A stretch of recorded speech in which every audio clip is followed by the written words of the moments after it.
Hey everyone, welcome back to Dreamland Encounters. If you're tuning in, I'd love to hear where you're from. Just drop a comment below, get comfortable, settle in, and let's dive into tonight's story.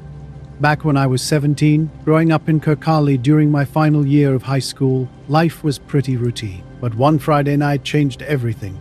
The end of March brought that kind of cold where your breath would hang in the air after sunset. My friends Yuan, Grant, and Lisa and I were hanging out near the coastal path, sitting on a low stone wall by the dunes. We were just typical teenagers, sharing chips from the local chippy, watching the tide roll in around 9:30 at night. The streetlights didn't reach very far, so darkness surrounded us except for a distant glow from town.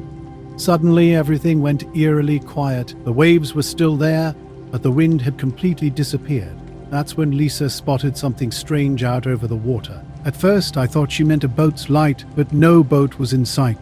3 perfectly spaced lights hovered just above the horizon, glowing a dull orange like dying embers. They were completely still, not flickering, not moving. We stood up to get a better look. They were far enough out that you couldn't tell if they were over water or in the sky. Ewan tried filming with his phone, but the screen showed only black. He tried again with the flash on, still nothing. He swore quietly and put the phone away. We watched those lights for what felt like a minute, trying to make sense of them. No sound, no movement. Then, right in the middle of our confusion, the center light suddenly dropped straight down into the water. Or at least that's how it appeared. The other 2 lights blinked out simultaneously, leaving only dark sea behind.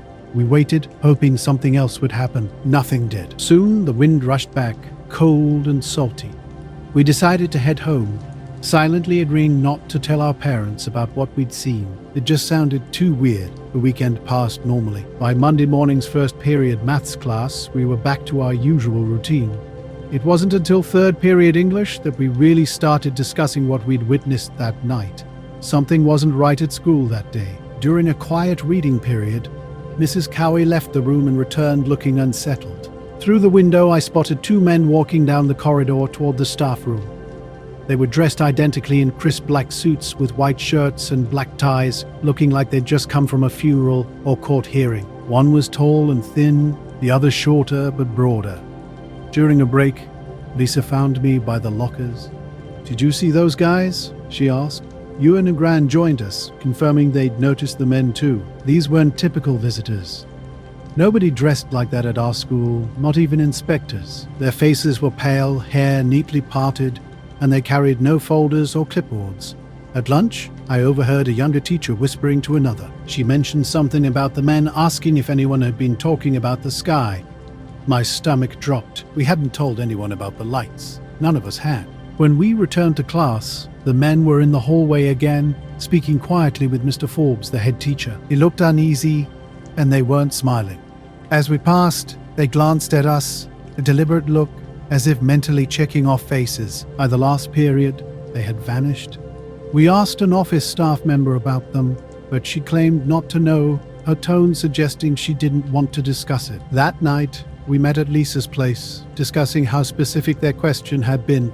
Ewan swore he hadn't told anyone about the lights, and none of us had posted online. Over the next week, strange things happened.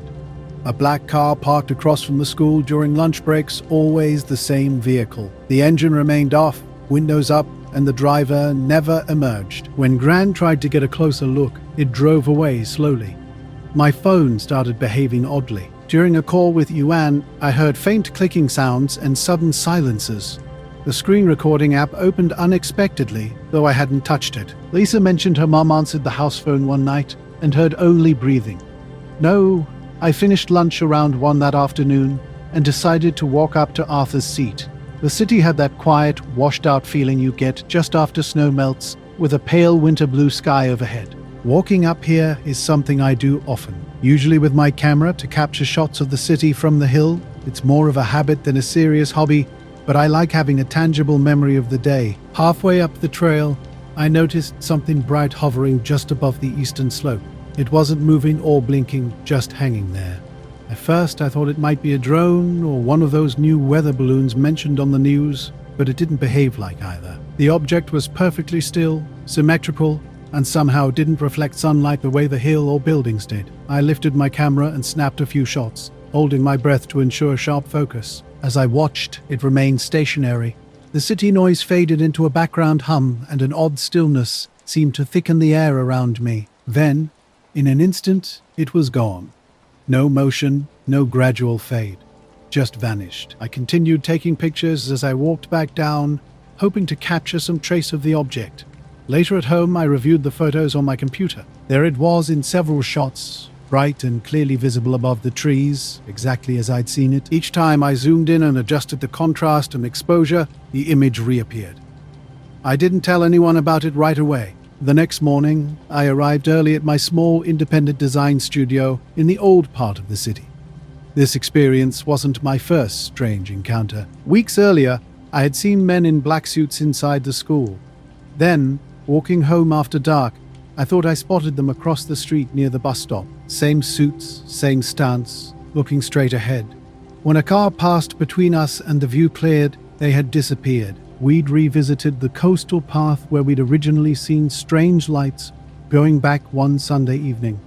None of us could relax. Every sound seemed amplified. The gulls, the wind, the distant traffic. We didn't see any lights and left after just 10 minutes. Even now, when I drive that route at night, I find myself scanning the horizon for those orange glows. Whenever someone at the school mentions inspectors or visitors, I can't help but picture those two men in black suits, somehow knowing to ask about the sky before anyone had said a word.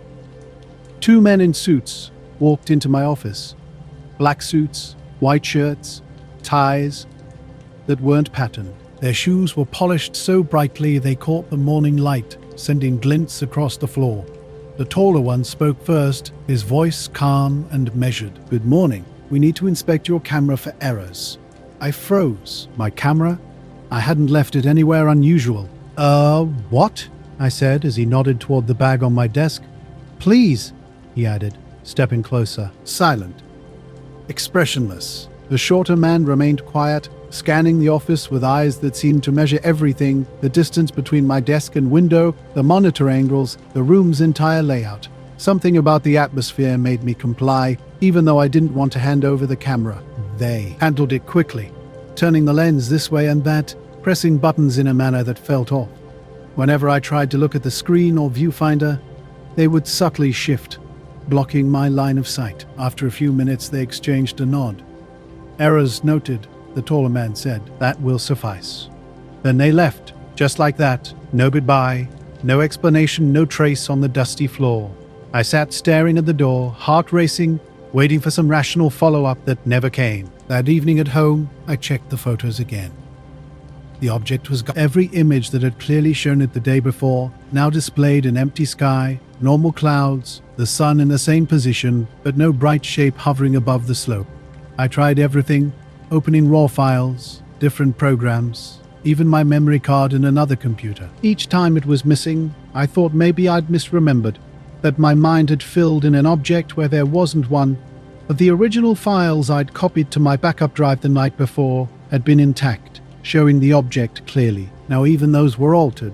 The folder remained, images accounted for, but that one frame had changed. I called my friend Mark, a hobbyist photographer, just to confirm I wasn't losing my mind. I described the photos, the object, everything. He was skeptical. Maybe a lens flare, he suggested. I laughed it off at first, but deep down I knew this couldn't be explained so simply. The next week, odd things kept catching my attention. Black cars with darkened windows parked near the studio, cars I hadn't seen before. Figures in long coats lingering just outside my usual routes.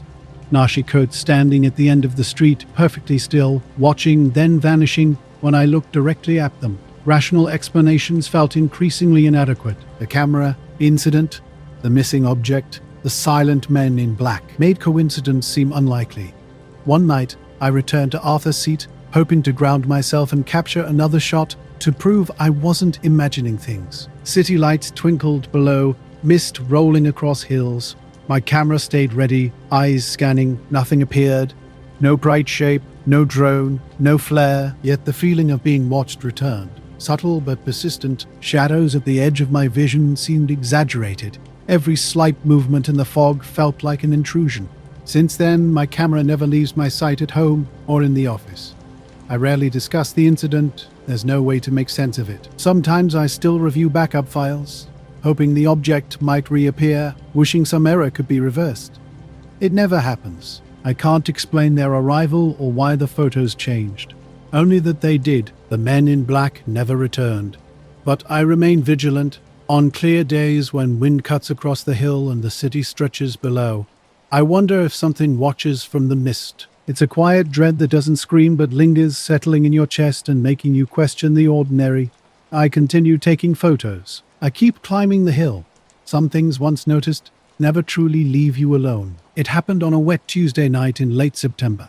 Driving home in my old white transit van, heading south on the A9 near Perth, rain had been falling steadily all afternoon. That fine, misty kind that soaks through your jacket before you notice. The road was mostly empty. Occasional lorries passing. About 9:30, I glanced at the dash clock. Just past the Luncardi turnoff, a light caught my side mirror. Initially, I thought it was a motorcycle, a single headlight bouncing in darkness. But its movement was wrong. Too steady, no wobble, no height variation. The glow wasn't the hard white of an LED, but softer, almost pale. Deserted stretch of road, late at night, when something strange began to unfold. The road was long and empty, with a speed limit of 60 for vans. My speedometer needle rested at 72, and I couldn't shake the feeling that something was off. A light appeared behind me, perfectly matching my every move. When I slowed down, it slowed. When I sped up, it kept pace. It hovered about 20 feet away, positioned just off my right rear corner. The rain blurred my windscreen, leaving only this pale glow visible. My hands started sweating on the steering wheel. I wondered if it might be a drone, but who would fly one in such terrible weather next to a van? The light didn't reflect on the road or the van's body. It was just there, a floating orb following me precisely. After about 3 miles, I needed to overtake a slower car. The orb smoothly shifted to my left rear quarter, maintaining the same distance. No sound, no shadow, just rain on the roof and my increasingly loud breathing. Just before the Broxton roundabout, it vanished. 1 second present, the next gone. No fade, no dramatic departure. I slowed to 50, half expecting it to reappear, but nothing happened. By the time I reached my driveway in Craigie, I'd rationalized the experience as a strange reflection or misunderstood vehicle light. My wife noticed I looked pale, but I simply told her I was tired. 3 days later, 2 men appeared at my garage. I was just rolling up the shutters when they materialized. No car in sight. Both wore dark, plain black suits with white shirts and thin black ties. They weren't wet despite the morning drizzle, and their polished shoes showed no mud. One was tall, around 6'2", with a narrow face and slicked-back dark hair. The other was shorter, with a rounder head and almost invisible pale eyebrows. Both looked to be in their mid-40s. The tall one spoke first, his voice unnaturally flat, like someone reading from a script. "Has your speedometer stopped at 72? He asked. I thought he was joking. No, I heard footsteps before I even understood what was happening. A man spoke. I asked him to repeat himself. He did, slower this time. 2 men had arrived at my garage. They weren't customers. One stood taller, the other shorter. Neither seemed particularly interested in speaking. The shorter one just stared, his light grey eyes unsettling enough that I wanted to look away. His face remained completely blank. I tried to sound normal. "You have car trouble?" They didn't answer. Instead, they scanned the entire unit meticulously, checking the tire racks, oil drums, the floor. The taller woman finally spoke, not really asking but stating, "Were you alone?" Before I could fully respond, they exchanged a look I couldn't interpret. Without another word, they walked out. I followed to the door, but by then they were already halfway down the lane, walking in perfect synchronization. No car waited for them, no umbrella, just 2 figures moving precisely together until they turned the corner. Back inside, strange things started happening. My phone screen went black despite being charged. No calls came through that morning, which was unusual for a Friday. I tried working on a Fiesta and pushed the encounter from my mind. Small oddities persisted. A warm electronic smell lingered near the shutter, even after unplugging my space heater. A customer mentioned 2 council workers had been asking about me, though the council denied sending anyone. Driving home that night, I repeatedly checked my mirrors. Nothing unusual. Just rain, and my headlights. 2 weeks passed quietly, then the van's dash clock inexplicably ran 2 hours slow, though the battery was fine. My wife confirmed she hadn't reset it. I started keeping the van locked inside the unit, instead of on the street. Some nights, I thought I saw an older black Jaguar parked near the estate when closing up, but each time I tried getting a closer look, the car would vanish by the time I reached the road. I kept the full story to myself for a while. When people asked about the strange encounter, I dismissed it casually. Probably inspectors, I'd say, or about the mysterious orb, maybe a drone. But something about the entire incident continued to nag at me, unexplained and unsettling. And a month ago, on a quiet Thursday night just outside Lerwick, I was in my small cottage at the edge of a sheep pasture. After working on my boat engine in the shed, I stepped outside with a mug of tea as midnight approached. The sky was clear, the wind low. At first I thought the lights were satellites. Tiny moving dots high overhead, but these weren't like any satellites or planes I'd seen before. They darted with sharp, quick movements, stopping instantly. 3 or 4 white lights. Not bright, more like distant stars being pulled on invisible strings. One zipped across the sky in less than a second, then halted completely. I stood there, watching.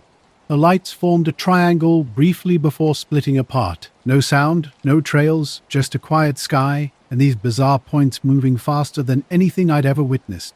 I tried to grab my phone from inside, but by the time I returned, the sky was empty. I didn't tell anyone, not out of fear, but because I knew no one would believe me. Callum, my neighbor, would have dismissed it as local folklore or military exercises.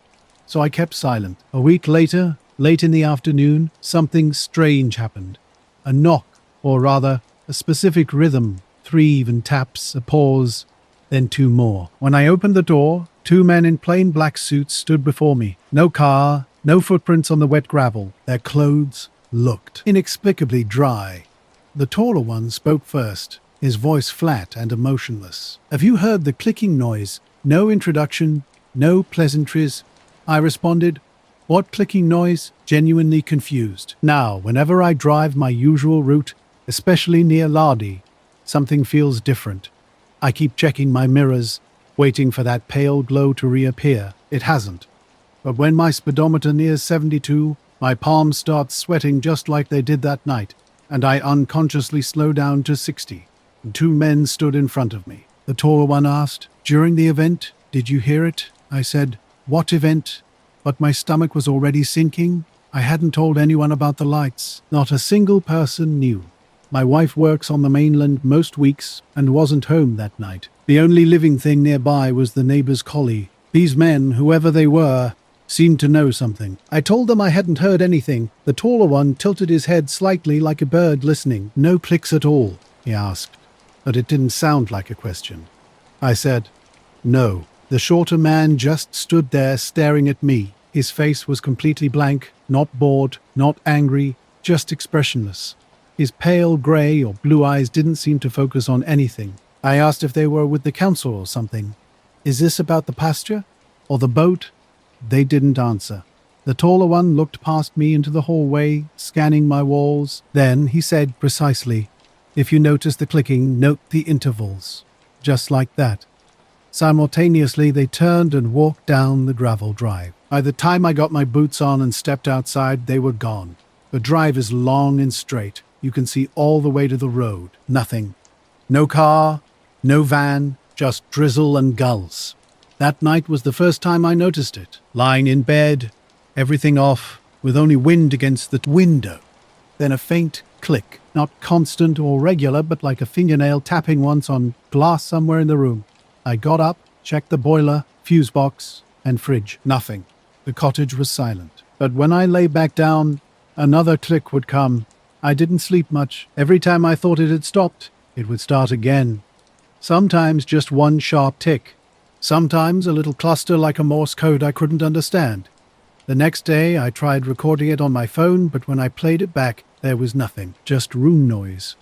For the next week it continued like that. No men in suits, no lights in the sky, just faint clicks in the silence. I stopped mentioning it out loud. I didn't want to make it real. I even turned on a radio at night to drown it out. But when I switched it off to sleep, the clicks were back softer, but still present. One evening, I saw a dark car parked down by the lane where it meets the main road. Old, maybe a Jaguar, with black paint and no readable plates. It was facing toward my cottage. When I stepped outside, it rolled off slowly. No lights. The sheet didn't even stir. 3 weeks after the men came to my door, things haven't stopped feeling strange. 2 nights after their visit, I woke at 3 a.m. to find my kitchen light on, something I never do. My back door was locked, but the bolt sat in an unusual position. Small details were subtly different. My mug had moved from the sink to the table, and my boots by the door were turned to face outward. The clicking sounds have changed since then. It's less random now, more like a deliberate pattern. Sometimes 3 quick taps, then a pause, and 2, exactly matching the knock at the door that day. I haven't seen the men again, but when I go outside at night to smoke, I sense someone watching from the dark edge of the pasture. There's no movement, no visible shapes, just an unsettling feeling. I've started sleeping with earplugs, though they don't help. The clicks remain faint but seem closer, as if they're now inside the room instead of outside. I haven't told Callum or anyone else. How could I even explain? Late October found me camping near Loch Lomond.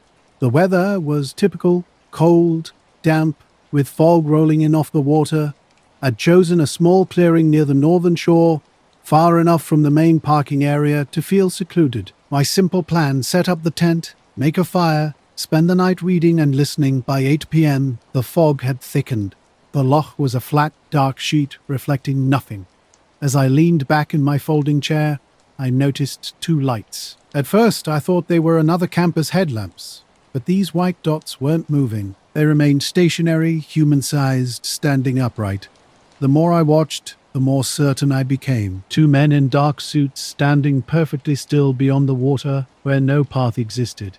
I rubbed my eyes, thinking it might be a fog-induced illusion. But when I looked again, they remained. No follow-up, no letters. Just the same haunting question echoing, "Have you heard the clicking noise?" Because now I have, and once you've heard it, you can't stop noticing. The fog rolled thick over the water, obscuring everything around me. Barely visible shadows stood motionless at the edge of my perception, tall, rigid figures I couldn't quite make out. I tried convincing myself I was imagining things, pouring water into my kettle and focusing on the crackling fire, but I couldn't stop glancing their way. Hours passed, 1, then 2, and nothing changed.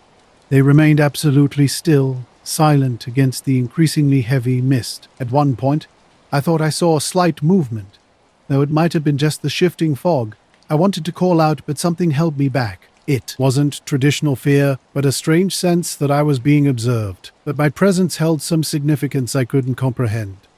By 3 in the morning, the fog was so dense I could barely see the shoreline. When I finally swept my flashlight across the landscape, the figures had vanished, not hidden, completely gone. I searched the trees, the water, finding nothing but emptiness, flat, still water, silent woods. Then came a sound, soft leaf crunching, steady and deliberate. 2 figures emerged from the trees where no path existed, walking with unnatural purpose. They moved straight toward a point hundreds of yards away before disappearing behind another tree line. Their black silhouettes blended perfectly into the misty night. When dawn broke and the fog lifted, I inspected the ground. No evidence remained. No crushed grass, no mud, not even a broken twig. The clearing looked untouched, exactly as it had been. I packed up slowly, half expecting them to reappear. Driving back to Glasgow, I constantly checked my rearview mirror, watching for a black car or following figures along the A82. Nothing appeared. By the time I reached the city, the entire experience felt dreamlike. Something I was meant to forget, yet couldn't. Night was late October, and the nights were already long up here. My farm sits about 15 miles outside Inesse, with a few fields, a barn, and a stone farmhouse that's been in my family since my grandfather's time. One of those damp nights when the air feels heavy and the stars look smeared like they're just behind a film of mist. I'd gone out around midnight to check the north field because the sheep had been restless earlier in the evening. That's when I saw it.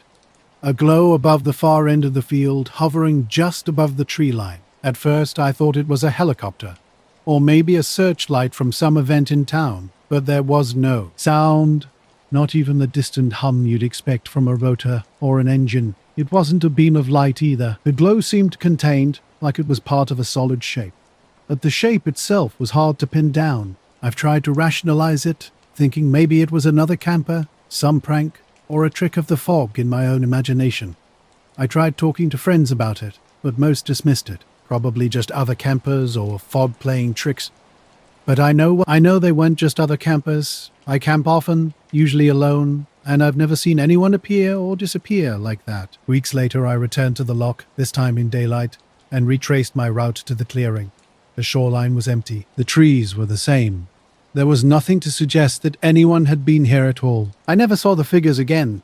I haven't seen anyone in a black suit since, and I haven't returned to that campsite at night. But sometimes, driving along the A82 after work, when the light hits the water in a certain way, I catch a shadow or a flicker in the corner of my eye, and I swear I see them standing at the edge of the loch, still watching. The way they appeared, the way they disappeared, the fact that no path or boat could have brought them here, it doesn't make sense. I don't know what they were doing, or why they were watching me. I tell the story only now because it's been years, and it's stayed with me, tucked into the back of my mind where I can't quite reach it. Some nights I still picture them out here, black shapes in the fog, patient and motionless, waiting for someone else to notice. Even writing this, I check the windows, half expecting to see them on the far shore, standing silently, staring back. The sheep were unusually silent, pressed together near the barn like stones. Something felt off. As I watched, a glow appeared overhead, shifting from oval to triangular depending on how I moved my head. A weird pressure filled my ears, faint and pulsing, similar to the sensation before diving underwater. After about 30 seconds, the glow drifted slowly west and blinked out, leaving only dark sky.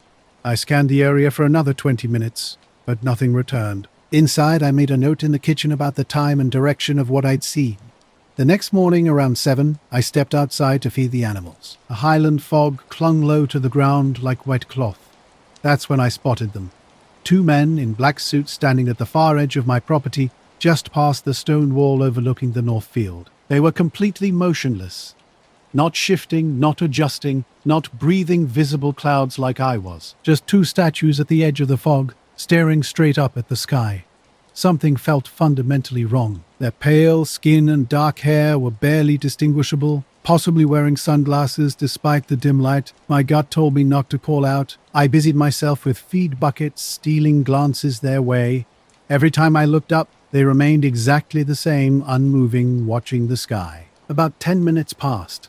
At one point, I turned my back to enter the barn for another feed sack. When I returned moments later, they were gone. No car, no footprints on the damp grass, just an empty hillside and rolling fog. Walking to their previous spot, I noticed the grass was flattened where they'd stood. I scanned the fields, lane and small road running alongside my land. Nothing. The sheep, which had been restless while I was in the barn, had moved to the opposite end of the field. Bear, my usually fearless dog, wouldn't go near it. Around noon, he stood at the barn door with Cost, his tail down, refusing to cross the fence line even when I called him. When night fell and the mist rolled back, I felt that soft, rhythmic pressure in my ears again, like being underwater. The sky was empty, and the sheep huddled close to the barn.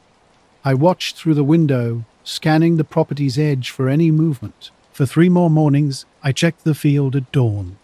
No men in suits appeared, no strange glow above the trees. But the sheep remained strange. They'd step into the north field and immediately back away, bunching together as if blocked by an invisible barrier. By week's end, I stopped trying to make them graze there. I fenced the area off and left it empty. Standing at its edge felt different, like walking into air that was slightly heavier, with a quiet pressure you could almost feel against your skin. I never saw those men again. I've had strangers pass through my land before. Hikers, surveyors, kids on bikes, but nothing like these 2 silent figures in black suits staring at the sky in the mist. Nothing that leaves a whole field feeling so fundamentally wrong. Now, whenever I step outside at night, I find myself glancing at that tree line, half expecting the glow to return, half expecting those 2 figures to be standing there again, not looking at me but at something else entirely. It was late November, a cold, damp night, where everything smelled of wet tarmac and chimney smoke. Claire, My girlfriend at the time had just moved into a small terrace house near Dundee's outskirts. We'd been unpacking boxes all evening, finishing well after midnight. Her street was typical, a short residential road with a dead end. Old brick houses lined narrow pavements, with a single orange streetlight at the corner. When we stepped outside for some air, the silence was striking. No distant cars, no barking dogs, just complete stillness. Claire lit a cigarette and nudged me to look up. Over the rooftops, not far above, a triangular shape hung in the sky. No, we were standing perfectly still, surrounded by complete silence. A strange object hovered overhead, marked by 3 white points of light, with a faint red glow at its center. It wasn't massive, but close enough that we could distinguish its edges against the night sky. The entire thing remained motionless, suspended in mid-air. Without thinking, we whispered to each other. Claire tried to capture a photo on her phone, but the screen stayed stubbornly black, as if the camera refused to register anything. After 2 attempts, she gave up.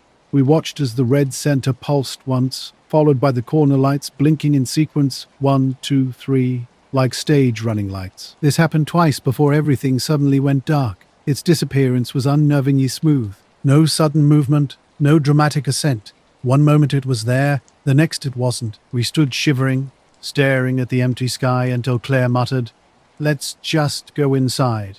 That night, sleep evaded us both. We told no one, not neighbors, not family. We barely discussed it between ourselves after that first night. A week later, something equally strange occurred at the bus stop on the high street. It was early evening, around 6 p.m., already dark and drizzling. The pavement gleamed under streetlights. A man approached from the opposite direction of the main road. He wore a black overcoat with a black suit, white shirt, and black tie, visible underneath. Despite the cold, he had no hat or gloves. His hair was neatly parted, face clean-shaven. Without greeting or small talk, he stopped near us and looked directly at Claire, then me. "Did the lights blink in sequence?" he asked clearly. I took a moment to process his words. Claire started to respond, but before she could pie, he turned and walked away. Not quickly or nervously, just a calm, deliberate stroll. His shoes clicked on the wet pavement. He never looked back. We sat frozen as the bus came and went. When we finally spoke, Claire's only words were, "How did he know?" Strange occurrences began to multiply. One evening, leaving Claire's place, I noticed a black car parked at the street's end. Its engine was off, windows tinted. The driver's silhouette was barely visible. As I walked toward it, the car started and rolled away smoothly, as if it had been waiting for something. Claire said her landline rang late at night that week, with nobody on the other end when she picked up. She thought she heard faint clicking, like an old tape recorder. On another night, I woke up on her sofa and saw a bright white light through the curtains. No engine sounds accompanied it. By the time I pulled the curtain back, the street was empty. We never saw the triangular craft again, nor did we see the man directly. But weeks later, standing at the same bus stop, I noticed a tall figure at the street's far end, wearing a black coat, hands in pockets, completely motionless. When a bus passed and blocked my view, he vanished. I tried to rationalize it. Maybe it was a new drone. Maybe the man had overheard us talking. But nothing added up. We'd been completely alone when we saw the craft. We hadn't told anyone. The only people who knew were me and Claire, and she swore she hadn't mentioned it to a soul.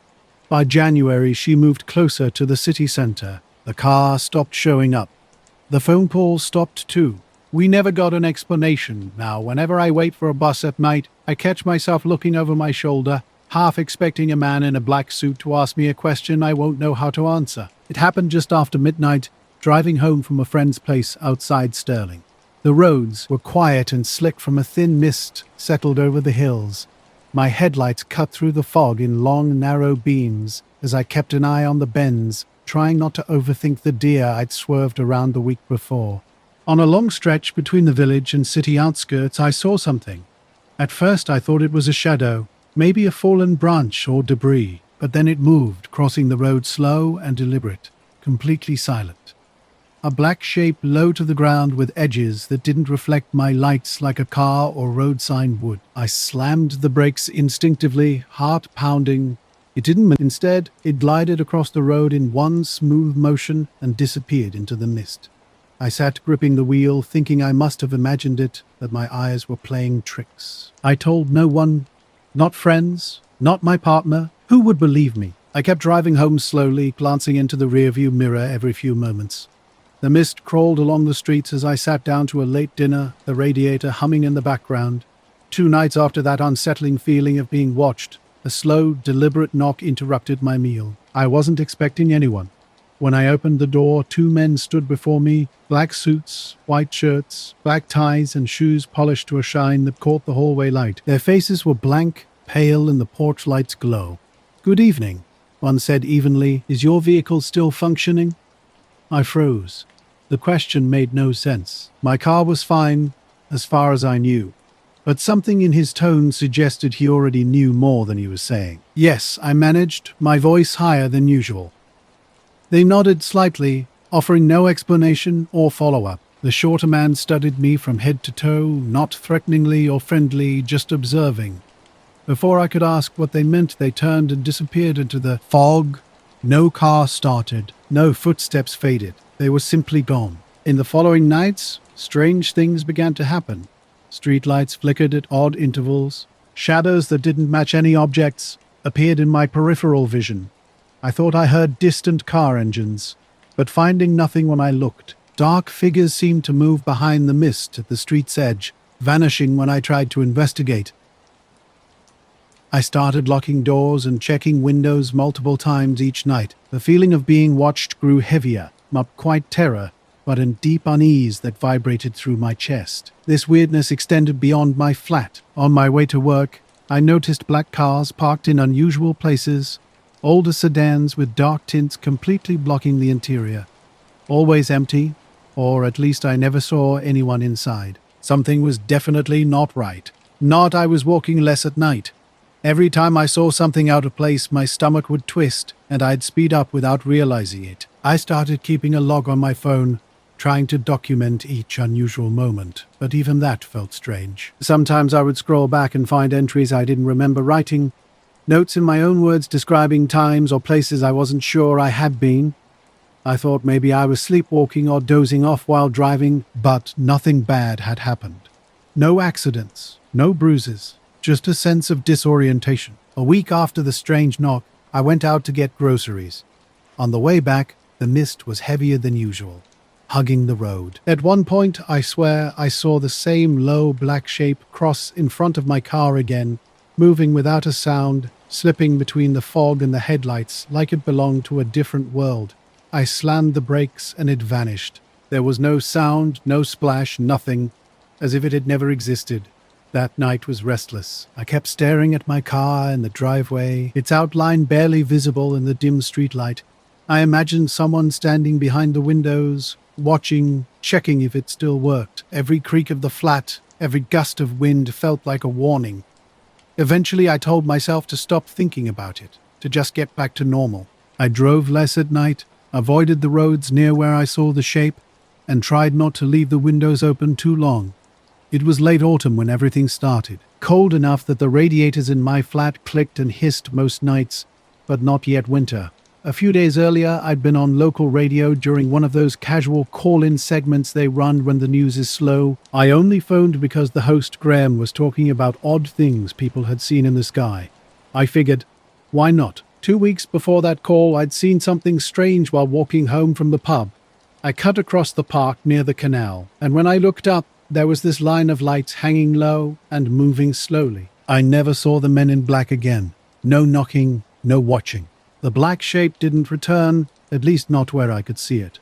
But the memory lingers. Sometimes late at night I'll look at the driveway or glance at the mist rolling over the hills, and I feel that same weight, like someone is checking to see if everything is still in order. And part of me knows that when they asked about my vehicle, it wasn't about the car at all. It wasn't a plane. I know what planes look like, and this was too quiet, too close, and the lights weren't in any formation I recognized. Here's a revised version. Something strange happened that night. I saw 6 or 7 white glowing spheres moving in a pattern that seemed connected by an invisible link. They hovered for about half a minute before sliding behind the clouds, without making a sound, just gone. When I told Graham about it over the radio, I gave a short, clumsy description of lights in the sky. Nothing dramatic. He joked about me needing another pint, as usual. I hung up, thinking that was the end of it. 3 nights later, around 10 p.m., an unexpected knock came at my door. I wasn't expecting visitors, especially not that late. When I opened it, a tall stranger stood before me, at least 6'2" artified, dressed in a black suit with a white shirt buttoned all the way up, no tie. His appearance was striking. Pale skin, narrow face, dark hair combed flat. He looked to be in his early 40s, though something about him was hard to pin down. What struck me most were his eyes. Not their color, but how he stared at me. Unblinking, fixed, like he was attempting eye contact, but didn't quite understand how. "Mr. Harker," he said. I nodded. He didn't introduce himself or offer a handshake, just walked in slowly, almost measuring each step. In my living room, he surveyed my books, the half-empty water glass, and pile of unopened mail. Then he turned and spoke with unnerving calm. "You described lights in the sky. I want to know about the sound patterns you noticed." But I hadn't mentioned any sounds. In fact, the silence was what made the experience so unusual. I told him there was no sound, no hum, no vibration, nothing. He tilted his head slightly as if he didn't believe me. His words were slow, deliberate, seemingly rehearsed. Again, I insisted, just lights, nothing more. He stared at me for what felt like an eternity before sitting in my armchair, without asking, moving stiffly, almost as if he were imitating human movement. He folded his hands on his knees and asked me to describe the exact arrangement of the lights. I did my best, but he kept interrupting with specific questions about their behavior. He wanted to know if the lights pulsed in sequence, if they overlapped, if brightness shifted in cycles. Those were his words, pulses and cycles. I started to feel uneasy. People were sitting around, but nobody had practiced much. He wasn't threatening exactly, yet something about the way he focused on these minute details made me nervous, especially the ones I hadn't even thought about. He wasn't writing anything down. No notebook, no phone, nothing. Just sitting there, staring and asking questions. At one point, he asked if I'd had any unusual dreams since the sighting. That threw me. I said no, not really. But the truth was, I'd been waking up in the middle of the night for no reason. Just sitting upright in bed, heart racing. No memory of what I'd been dreaming about. I didn't tell him that. After maybe 20 minutes, he stood up abruptly. No goodbye, no thank you. He just said, if you notice the sounds, you will know what they mean. Then he walked to the door, opened it himself, and stepped into the hallway. I followed him out more to make sure he was leaving than anything. He went down the stairs slowly, almost mechanically. I leaned over the railing, and by the time he reached the bottom, I expected to hear the front door open. But there was nothing. No creak of hinges, no slam, just silence. I waited a full minute, then went down after him. The entryway was empty. The street outside was quiet, with just one car parked under the lamp. No sign of him walking away. That night, I couldn't sleep. I kept replaying the conversation in my head, especially that line about sound patterns. It was like he knew something I didn't. The more I thought about it, the more I wondered if maybe there had been a sound that night in the park. Something too faint for me to register, or perhaps he was planting the idea in my head on purpose. The strangest part came a week later. I was brushing my teeth with the bathroom window cracked open when I heard this low, steady hum. At first, I thought it was the boiler or maybe traffic from the main road, but it wasn't. It was deeper and more even, almost like standing next to an electric transformer, except it was coming from outside. I turned off the tap and just stood listening. The hum went on for maybe a minute, then faded out completely. I ran to the window and looked down at the street. Nothing unusual. Just the same cars, the same empty pavement. I never saw the man again. Cuthbert's, a small regional hospital near Manchester, were usually uneventful. 6 years ago, we rarely saw anything out of the ordinary, mostly older patients with falls or respiratory issues. This particular night would be different. Around 1:30 in the morning, paramedics brought in Alan Webster, a man from a village about 15 miles north, late 30s, wiry, wearing muddy boots and a jacket smelling of wood smoke. He'd collapsed in a field after calling emergency services himself while walking his dog. His vitals were stable, but Alan was visibly shaken. He kept repeating, "I was right above me. I couldn't move." The lights were everywhere. The paramedic rolled his eyes, suggesting late-night television was playing tricks on him. Despite this, we admitted Alan overnight for observation. As I settled him into bed, Alan continually tried to sit up, constantly looking out the window as if expecting something to appear. He described seeing a silent disk of light circling over the tree line, no sound at all. He emphasized his dog had disappeared during the incident. His speech was slurred, and he described blacking out when something moved overhead, temporarily losing sensation in his hands. Alan seemed genuinely frightened. I documented everything clinically, recognizing my role was to record, not judge his experience. At 3 a.m., while completing charts at the nurse's station, 2 men entered the ward. This immediately struck me as unusual. At this hour, all entries require buzzing the front desk. They wore identical black suits, white shirts, and black ties, with polished shoes. One was short and bald with extremely pale skin. The other, taller, with slicked-back dark hair, looked to be in his early 40s. What unsettled me most was their synchronized, purposeful movement. No wasted motion, no wandering glances. Approaching the desk, the shorter man asked flatly, "Where is Mr. Same?" and asked flatly, "Alan Webster." The hospital was quiet that night when 2 unfamiliar men approached my desk. Their presence felt wrong from the start. They claimed to be from administration, but something about the taller man's accent seemed off, like he'd learned English phonetically. I was hesitant to share patient information without proper credentials. They didn't offer any identification, just stared at me intently. When I mentioned that visiting hours were over, the shorter man leaned closer. His fingernails looked unnaturally smooth, almost like plastic. "We need to speak with Mr. Strange off of my CPR. Webster," he said, in a way that made my stomach twist. Against my better judgment, I gave them his room number but said I'd check with the charge nurse first. They didn't wait. Walking past me down the hallway, their footsteps clicked in perfect unison. I followed, trying to determine what to do. By the time I reached Alan's room, the door was already closed. Through the glass, I could see them positioned on either side of his bed. Alan was awake, his eyes moving rapidly between them. His mouth moved quickly, though I couldn't hear what he was saying. One of the men held a notepad but wasn't writing. When I tapped the door, neither turned. Alan glanced at me for just a moment, and the look of terror on his face was unmistakable. The taller man leaned in and said something, and suddenly Alan's expression went blank. After about 10 minutes, they emerged. I stepped forward to request identification, but the taller man simply stated, "He has been discharged," with no further explanation or paperwork. Rushing into the room, I found it completely empty. The bed was pulled back, with no trace of Alan, not in the bathroom, not in the hallway. His clothes and boots were gone. I tried to chase after the men, but the corridor was deserted. Running to the lobby and checking with security, I learned that no one had entered through the front doors in the past half hour. The situation grew more bizarre by morning. Alan's admission record had vanished from the system. When I inquired, staff claimed the patient number I mentioned didn't exist. The paramedics who supposedly brought him in denied ever transporting anyone by that name. Checking the incident book myself, I confirmed my 1:45 a.m. entry for Alan Webster, yet now it was as if he had never existed. No, late one August evening just after sunset, I was out on low rannoch fishing. The sky was clear and the water appeared black with small ripples catching the last glints of light. I'd been fishing this area for years, typically hoping to catch a trout or 2 for dinner. Nothing seemed unusual at first. I was casting my line near the far side of the dock when something strange began happening beneath the water's surface.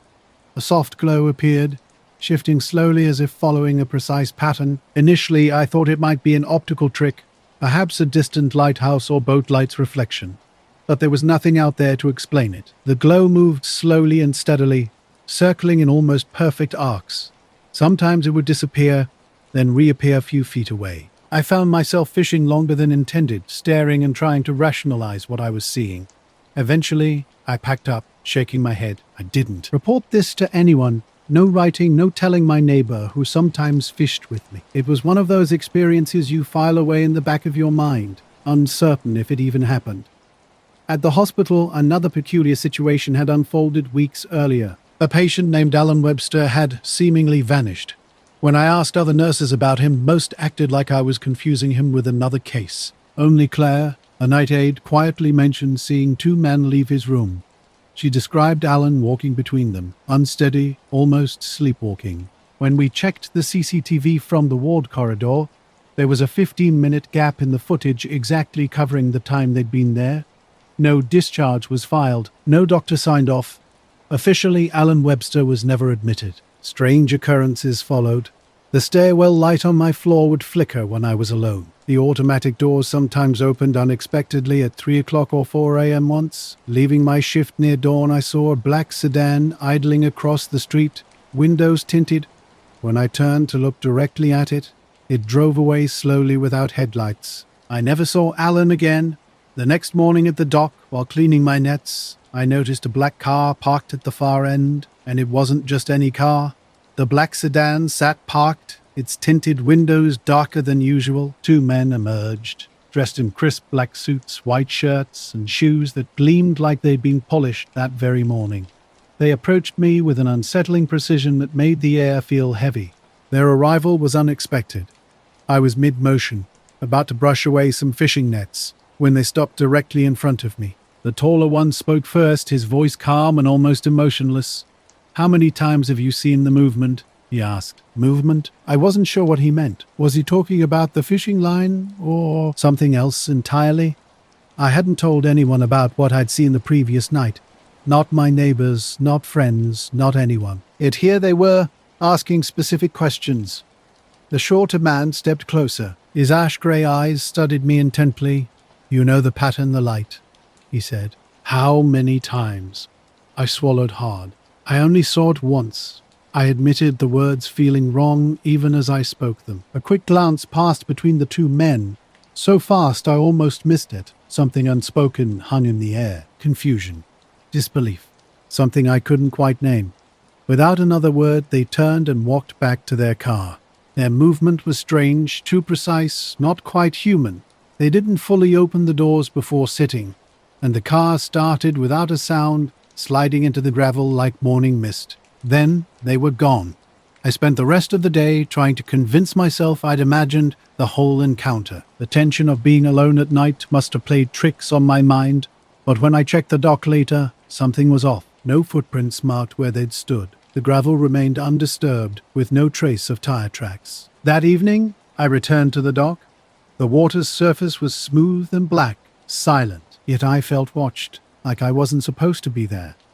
I packed up early and walked back to my small cabin on the hill, constantly scanning the tree line for any sign of movement. For nights afterward, I kept seeing shadows at the dock's edge, always just out of clear view.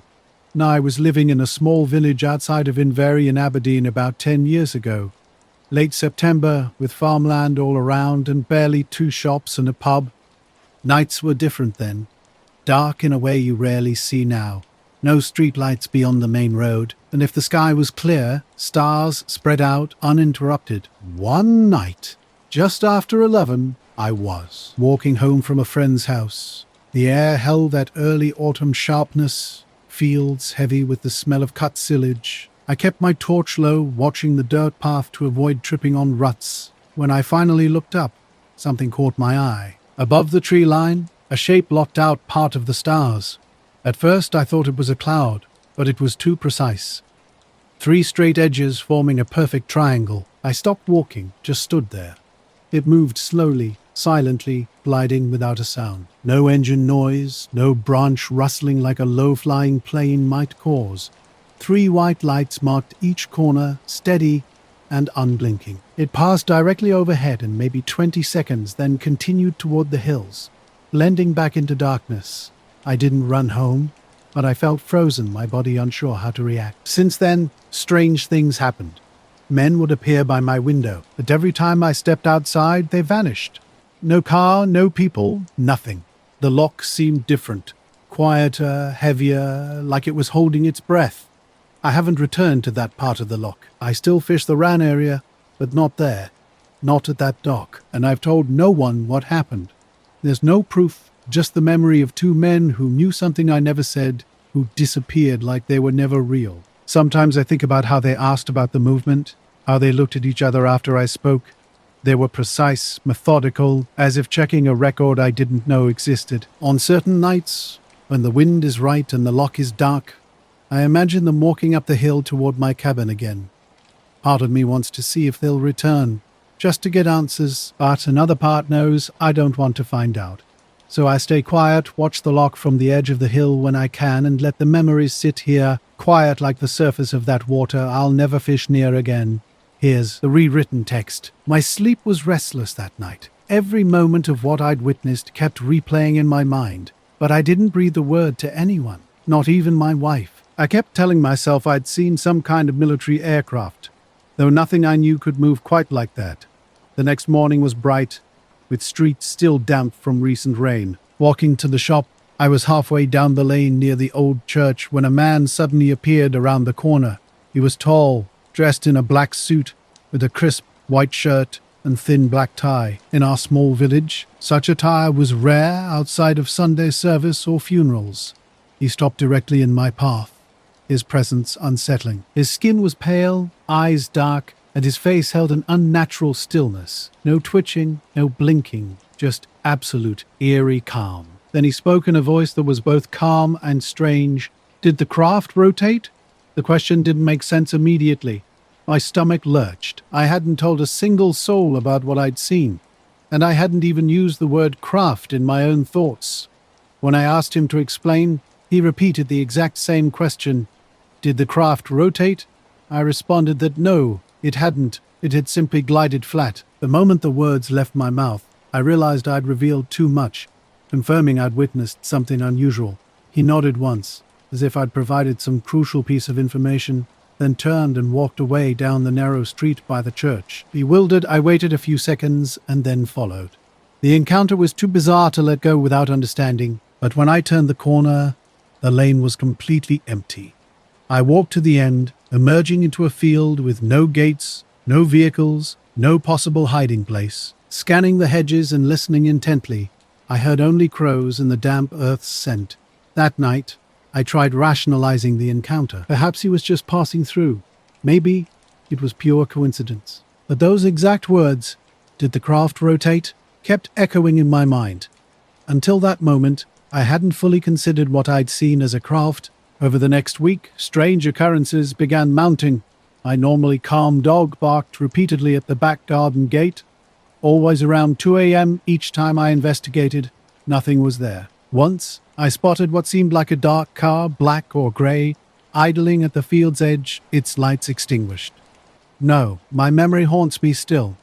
That night at Loch 80 changed everything, though I can't fully explain what happened. My girlfriend Laura and I had gone camping, eager to test out her new gear before autumn arrived. Late August brought warm days and chilly nights that demanded a decent sleeping bag.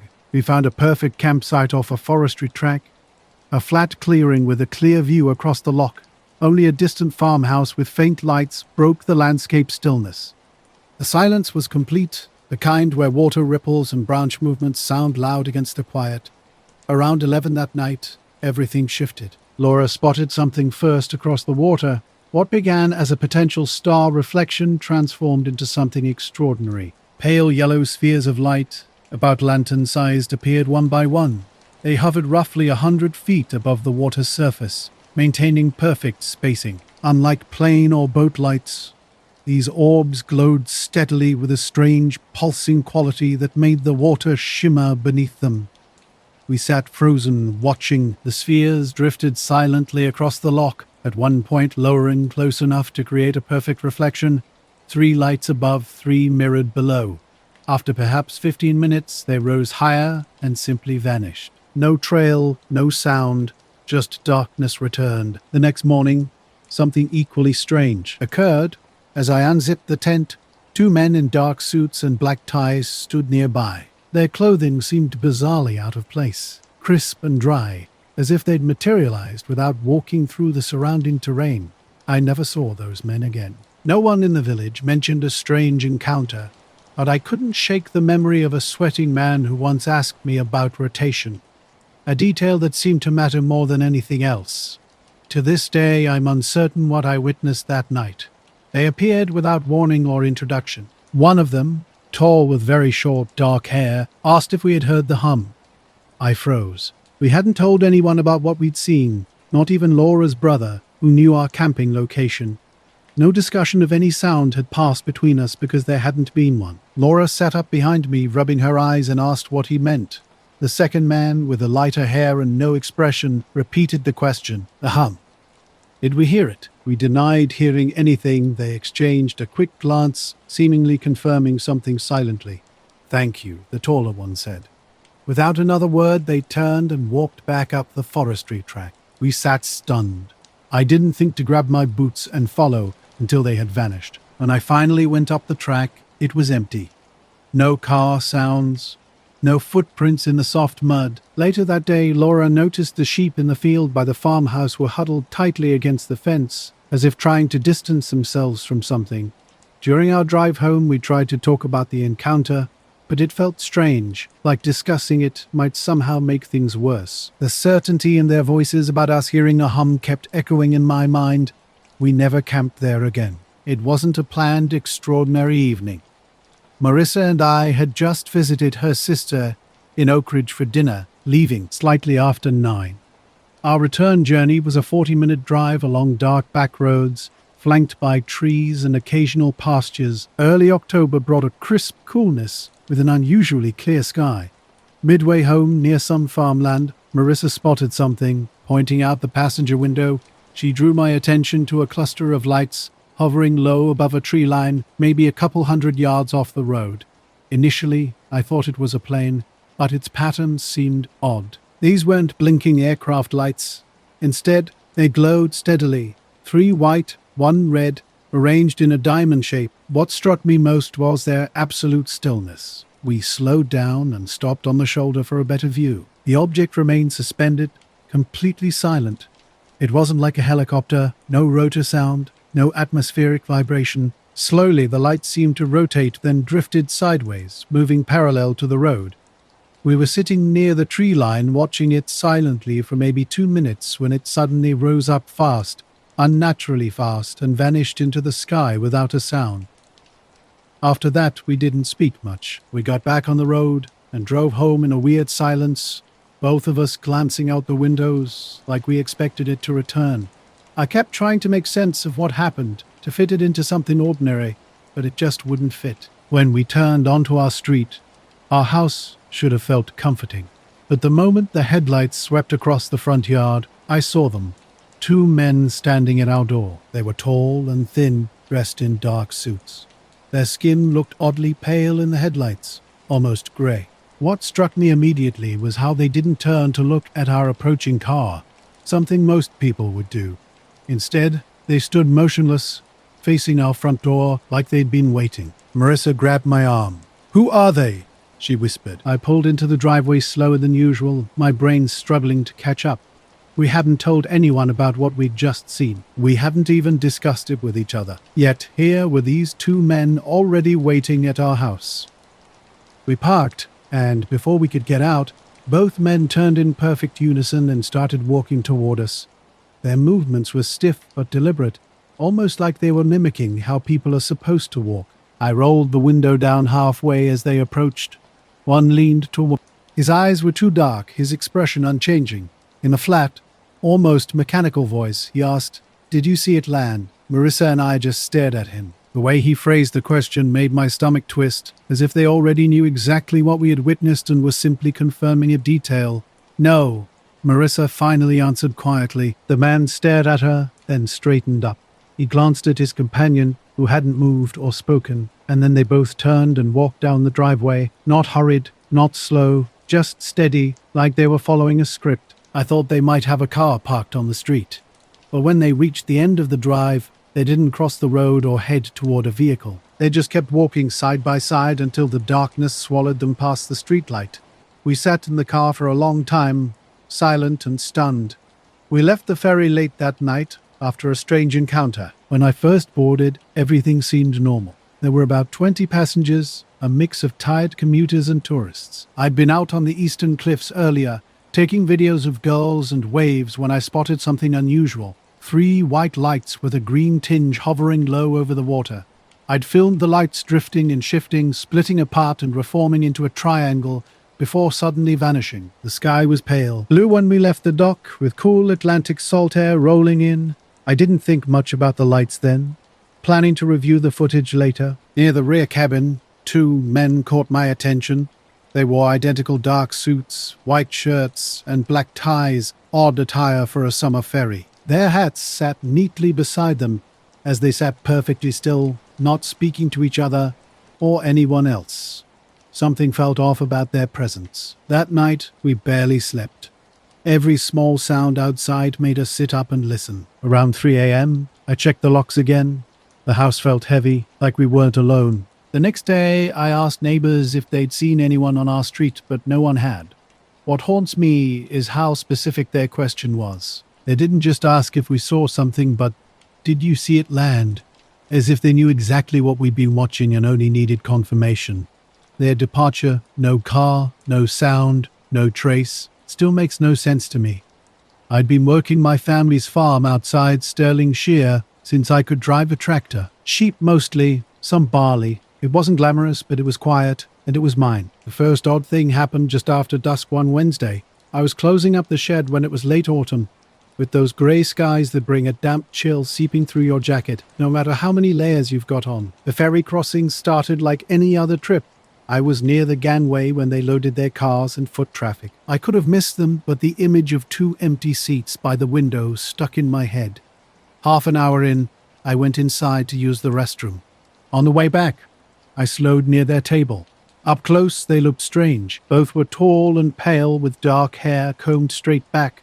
No parting, their skin was smooth, almost airbrushed. The shorter one had his hands folded on the table. Long, thin fingers, perfectly still. Neither blinked while I walked past. I took a seat a few rows behind them.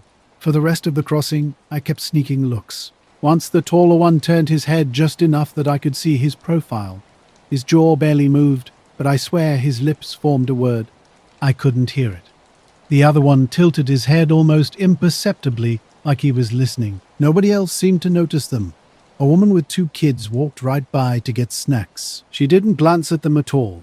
When the ferry horn sounded as we neared the dock, both men straightened at the same time, like soldiers coming to attention. We disembarked a few minutes later. I went down the gangway, glanced back, and saw their table was empty. Their hats were gone, too. I lingered on the pier, pretending to tie my shoe and watching the other passengers file off. No suits, just the usual fishermen, a few teenagers with bikes, a couple holding hands. No sign of the men. When the last car drove off, I walked back up the dock and looked through the ferry windows. Their booth was still empty, nobody on deck either. The footage of the lights is still on my phone. It's grainy, shaky, but the shapes are there. I've watched it dozens of times, trying to figure out what I saw. I can't shake the image of those 2 men, though. How they were just suddenly here, staring out at the same ocean where the lights had been, and then gone before anyone noticed.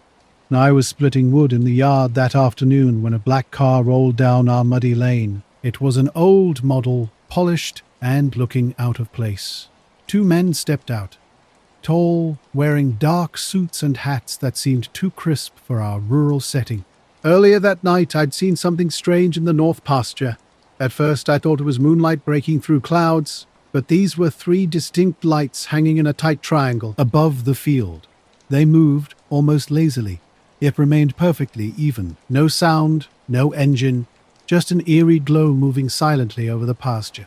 For about 10 minutes, I watched, heart racing, until the lights rose in unison and shot upward, vanishing into low clouds without a trace. I didn't sleep well after that, constantly replaying the scene and searching for a rational explanation. By morning, I'd convinced myself it might have been some military exercise. I called the nearby RF base and reported what I'd seen. The man who answered was polite but brief, simply noting the time and location before saying, "Thank you, sir." Now these men stood before me. Their appearance was unsettling. Pale faces smooth like wax, blinking far less often than seemed natural. Their accents were hard to place, not English, not Scottish. The taller one spoke first, stating they wanted to see where I kept my sheep. It wasn't a request, more a declaration I'd already agreed to. Something about their silent, waiting presence made me uneasy, but I felt compelled to comply. I led them across the yard, through the gate, toward the south paddock where most of the flock grazed. They followed silently, their shoes hardly making a sound on the gravel.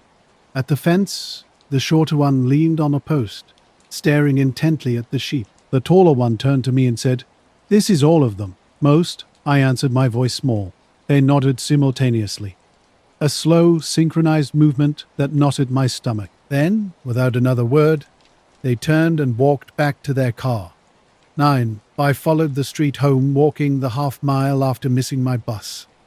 It was a Tuesday in October, one of those cold days that doesn't quite bite, but makes your skin feel tight. School had let out at 3 o'clock, and my algebra test had taken longer than expected. The neighborhood looked typical. Cars parked nose to a curb, Mrs. Ortega's dog tied to the porch rail, kids' bikes leaning against steps. I had my headphones in briefly, but quickly took them out. I'm weird about hearing the world when I walk alone. That's when I first noticed it. A light near the old water tower, one of those bulbs that seem to think it's a spotlight, but something was different. The light didn't sit on the power line pole. Instead, it hung in the air about 20 feet above the sidewalk. Right past the library steps, a pale circle like a paper plate with a soft, steady glow. I stopped walking. My hands were tucked in my hoodie pockets, and my breath made small clouds in the cold air. The light didn't flicker. It didn't hum. The leaves above me didn't move when it shifted slightly to the left. As I followed the street, it followed me too, keeping the same distance, almost like a shadow. I know that sounds dramatic, but that's exactly how it felt. A week later, I walked the field myself, trying to understand what was happening. The grass looked normal, no scorch marks, no broken fences, just the same pasture I'd tended for years. But standing there, I felt a strange heaviness, like the air itself was pressing down. I can't explain it better than that. Something had changed with the sheep. Normally, they'd crowd the south paddock until I guided them back toward the sheds. But recently, they behaved differently. That first night, they'd bunched together by the gate, bleeding, stamping their hooves, refusing to move no matter how much I coaxed. I ended up herding them into the smaller east field instead. I thought it was just animals being unpredictable, but it kept happening. Every night after, they avoided the south paddock like there was something wrong with it. Even during the day, they stayed away, huddled at the far edge if they wandered in at all. Since then, I haven't seen the men who were at the fence that day. Haven't seen the lights either. But the sheep still won't settle in that field. It's as if they know something's there that I don't. He treated the light like a lamppost, which somehow made everything worse. If a whole bunch of people had seen it and just ignored it, what did that mean? I thought about taking a picture, but my phone's camera was open to text messages and the screen looked like junk shots of sky. These things never show up, right? I kept moving. The light drifted closer, almost like a polite drone. When the cul-de-sac around my block hits the hill, my neighborhood opens to a line of trees and then our houses. It slowed and stopped right above the sidewalk near Mr. Bro, near Mr. Pliant, near Mr. Bro. Levin's garage. Through it, I could see a little, like fog around a lamp. Then it shot ahead quickly, as if someone had tugged it. Not a burst, just a swift motion. Suddenly, I had this stupid hot panic feeling. You know that sense when you're 10 and think you forgot to lock the shed, and your dad will definitely know? I jogged the rest of the way home, didn't look back until I was almost inside. I told myself out loud like it was a joke. It followed me home. Claire from across the street heard me and asked if I was okay. I said I was fine and closed the door.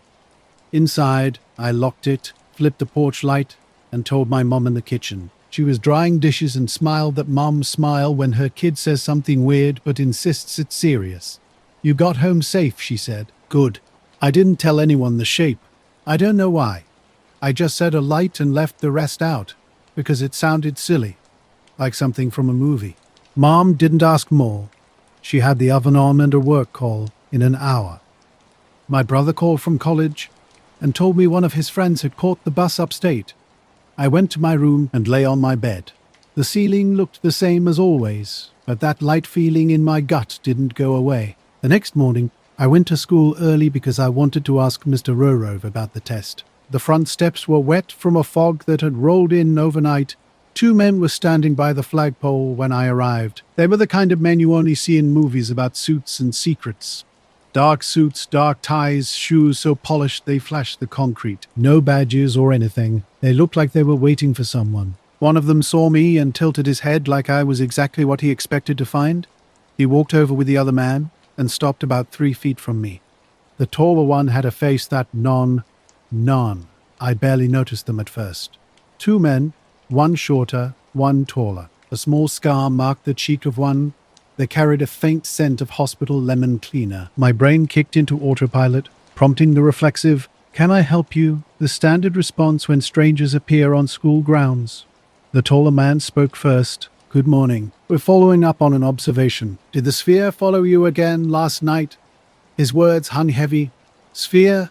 I repeated, realizing I'd only mentioned a light before. My tongue felt thick. People had advised me to be honest about uncertain things, but right then, honesty seemed risky. The shorter man watched me silently.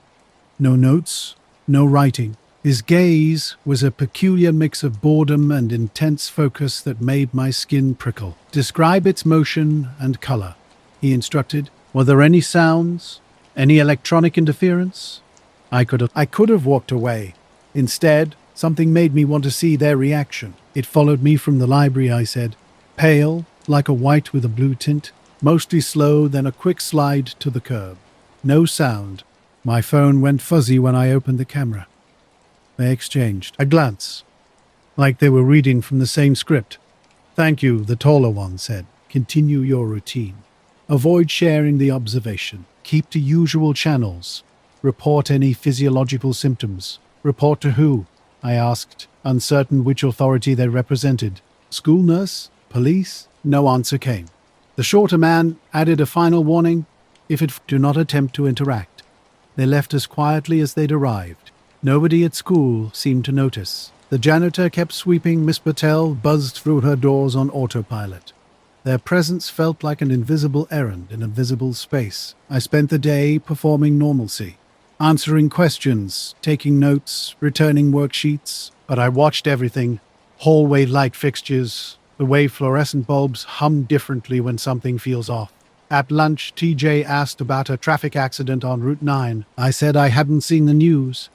A translator error in the feed caught my attention, and by the time the bell rang, my head felt cluttered with tiny, unsettled thoughts. That night, restless and unable to sleep, I wandered to the street corner, hands tucked in my pockets, staring up at the dark sky. Wet asphalt and grilled meat scents hung in the air.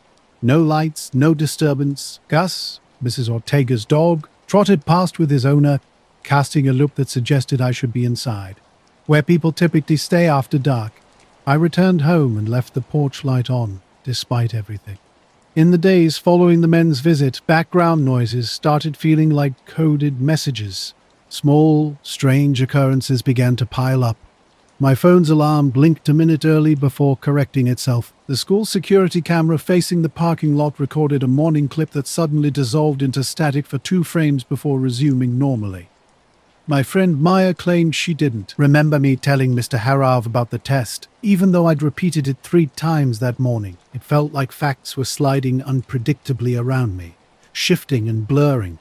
A week later, on a rainy Thursday, I was summoned to the office. Expecting trouble for something trivial like texting or skipping my locker, I was surprised to find the 2 men seated in folding chairs, looking completely at ease. The taller one wore the same thin smile as before. The principal assured me they just wanted to check on my well-being. Any headaches, sleep problems, dizziness? I felt like I was undergoing a medical intake. I admitted feeling tired and jumpy, but didn't mention the night I'd gone out, watching my hands tremble while reaching for a pen. They didn't ask to see my phone's photos or the route I'd walked. They simply nodded, then left. The principal suggested I visit the nurse if needed. I tried to return to normalcy, running errands, doing homework, attending soccer practice, regular things. But the incident kept flickering at the edges of my thoughts.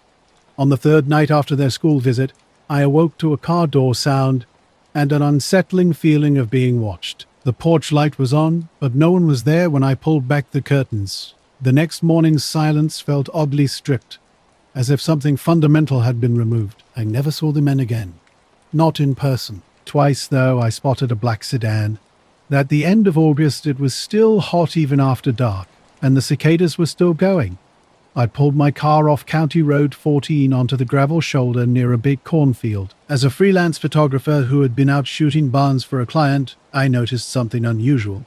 Low over the field, 3 white lights drifted almost like lanterns. They weren't moving like typical aircraft. Instead, they hovered, shifted slightly, and then lined up again.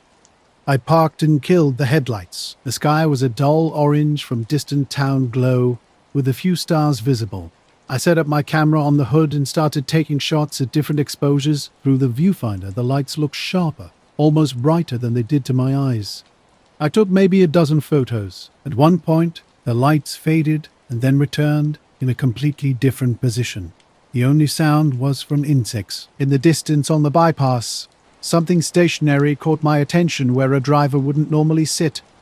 I kept the shape of the light to myself. I told my brother I'd seen something weird and left it at that because people will either make a hero out of you or a liar. It's strange how ordinary things become linked to an event. I found myself checking my phone camera when I passed the library, not to get proof, but because the act of checking made me feel safer. My hands would go to my pockets a little faster on the walk home. Once, when I waited for the crosswalk and the light by the tower blinked, I felt that old small panic flare and then go out again like a candle. Time kept moving. Classes changed. Seasons changed. The light, whatever the heck it was, hadn't followed me since that first night. Maybe it wanted something and got it. Maybe it wanted nothing at all. The men in suits never called, never sent a letter, never showed up again. The school carried on. The janitor swept. My phone's camera still shows lousy photos of the sky. I tell this because sometimes the strange thing is not the big mythic moment. Sometimes it's the tiny enrollment of details after the fact. A question asked in a neutral tone by someone who already seems to know the answer. A blank frame on a security file. A neighbor's dog that doesn't bark where it used to. That's what made me watch the sky for a while longer than I should have. It's what made me lock the door twice at night. A habit I've kept. Not the faint buzz of power lines running along the road felt strange but not threatening, just weird. After about 15 minutes, the lights blinked out completely. I waited a while, then decided to head home. That's when I saw them. 2 men stood by my car's trunk, black suits, white shirts, black ties. Their suits looked heavy like winter funeral attire, but neither seemed sweaty despite the heat. They were tall, one at least half a foot higher than me, the other slightly shorter. Both wore immaculately clean black shoes, despite the dusty gravel. I didn't hear them approach. 1 second I was adjusting my camera settings. The next, they were just there. "Evening, man," the taller one said, his voice low and even barely audible in the open field. "We'd like to see the camera you used." I gripped the camera tighter and asked who they were. They didn't answer. The short one repeated the exact same line. "We'd like to see the camera you used." Something about their delivery felt mechanical, like they were reading from a script. No accent, no inflection. When I asked why, they stared silently for 5 full seconds. Their faces were pale but not sickly, unnaturally smooth in a way that made their ages impossible to guess. Dark hair parted neatly, cut short like in an old photograph. The taller one's lips barely moved when he finally said, "To verify?" I stepped back toward the driver's door. "I'm not giving you my camera." Simultaneously they smiled. Same small upturn at the corners, same flash of perfectly even teeth. It wasn't a natural smile. It looked rehearsed, like a copied image. Without another word, they turned at the same instant and started walking down the road away from me. No car, no flashlight, nothing. Just black suits and pale faces in the humid darkness. I stood frozen by my vehicle, camera in hand. Their shoes crunched on the gravel for a few seconds, then even that stopped. When I looked up, they were gone. The road stretched straight with nowhere to turn. Shaking, got in the car, locked the doors, and started the engine. My hands trembled so much I dropped the camera on the passenger seat. Driving back to town, my radio dissolved into static for about a mile. Late November had brought a cold drizzle that darkened the day early. My small one-story house sits on the edge of an upstate New York farming town where everyone knows each other. Working at the local feed store isn't exactly thrilling, but it's steady work. 2 nights before, while stacking wood behind the house, I noticed something unusual in the sky. 3 dull orange lights moved in a slow triangle, completely silent. They hovered overhead briefly before shooting east faster than anything I'd ever seen. I told no one, not my neighbors, not my co-workers. I didn't even take out my phone. That Friday night, I was watching TV with my dog when someone knocked on the front door. These weren't quick taps, but 3 deliberate, steady knocks. Out here, nobody drops by without calling first. When I opened the door, a tall, pale man in a black suit stood on the porch. His white shirt and black tie looked far too formal for a muddy farm road. Polished dress shoes gleamed incongruously. He didn't smile or introduce himself. Later, I drove out to take some photos. The dash clock flickered momentarily before settling back to the correct time. Checking the rearview mirror revealed only empty road. At home, I loaded the photos onto my laptop. The first shots were unremarkable, dim cornfield shapes and faint glows where lights had been. Midway through the sequence, something caught my eye. 2 men appeared in the cornfield between the rows, facing the camera. They were blurry but distinct, black-suited figures standing where I'd seen no one while shooting. No movement, no rustling leaves had indicated their presence. In the next shot, they had vanished, leaving only empty corn rows. Days later, at the grocery store, my phone buzzed with a text from an unknown number. It was my own photo. Zoomed in on the men's faces, no message, no explanation. When I returned home, my camera battery was dead despite being full earlier. The memory card had disappeared, and I knew I hadn't removed it. I've since changed my locks. I still go out on shoots, but never alone and never near that cornfield. No badge, no greeting, no name, just a low, flat voice saying, "Good evening. May I come inside to ask a few questions?" I told him I was busy. He tilted his head slightly, almost bird-like, and spoke with strange precision. "We're gathering information on aerial phenomena observed from this property on the evening of November 23rd at approximately 6:37 p.m. The exact minute caught me off guard. I hadn't told anyone about what I'd seen, not even written it down anywhere. "How do you know about that?" I asked. He didn't answer, just repeated, "We're gathering information." A small notepad emerged from his jacket pocket, though he wrote nothing down. His eyes were incredibly dark, brown but so dark that pupils and irises blended together, and he didn't blink. Not once. His questions were weirdly specific. Describe the number and arrangement of lights you observe. Describe the direction of travel relative to true north. Describe any changes in sound level or electromagnetic interference.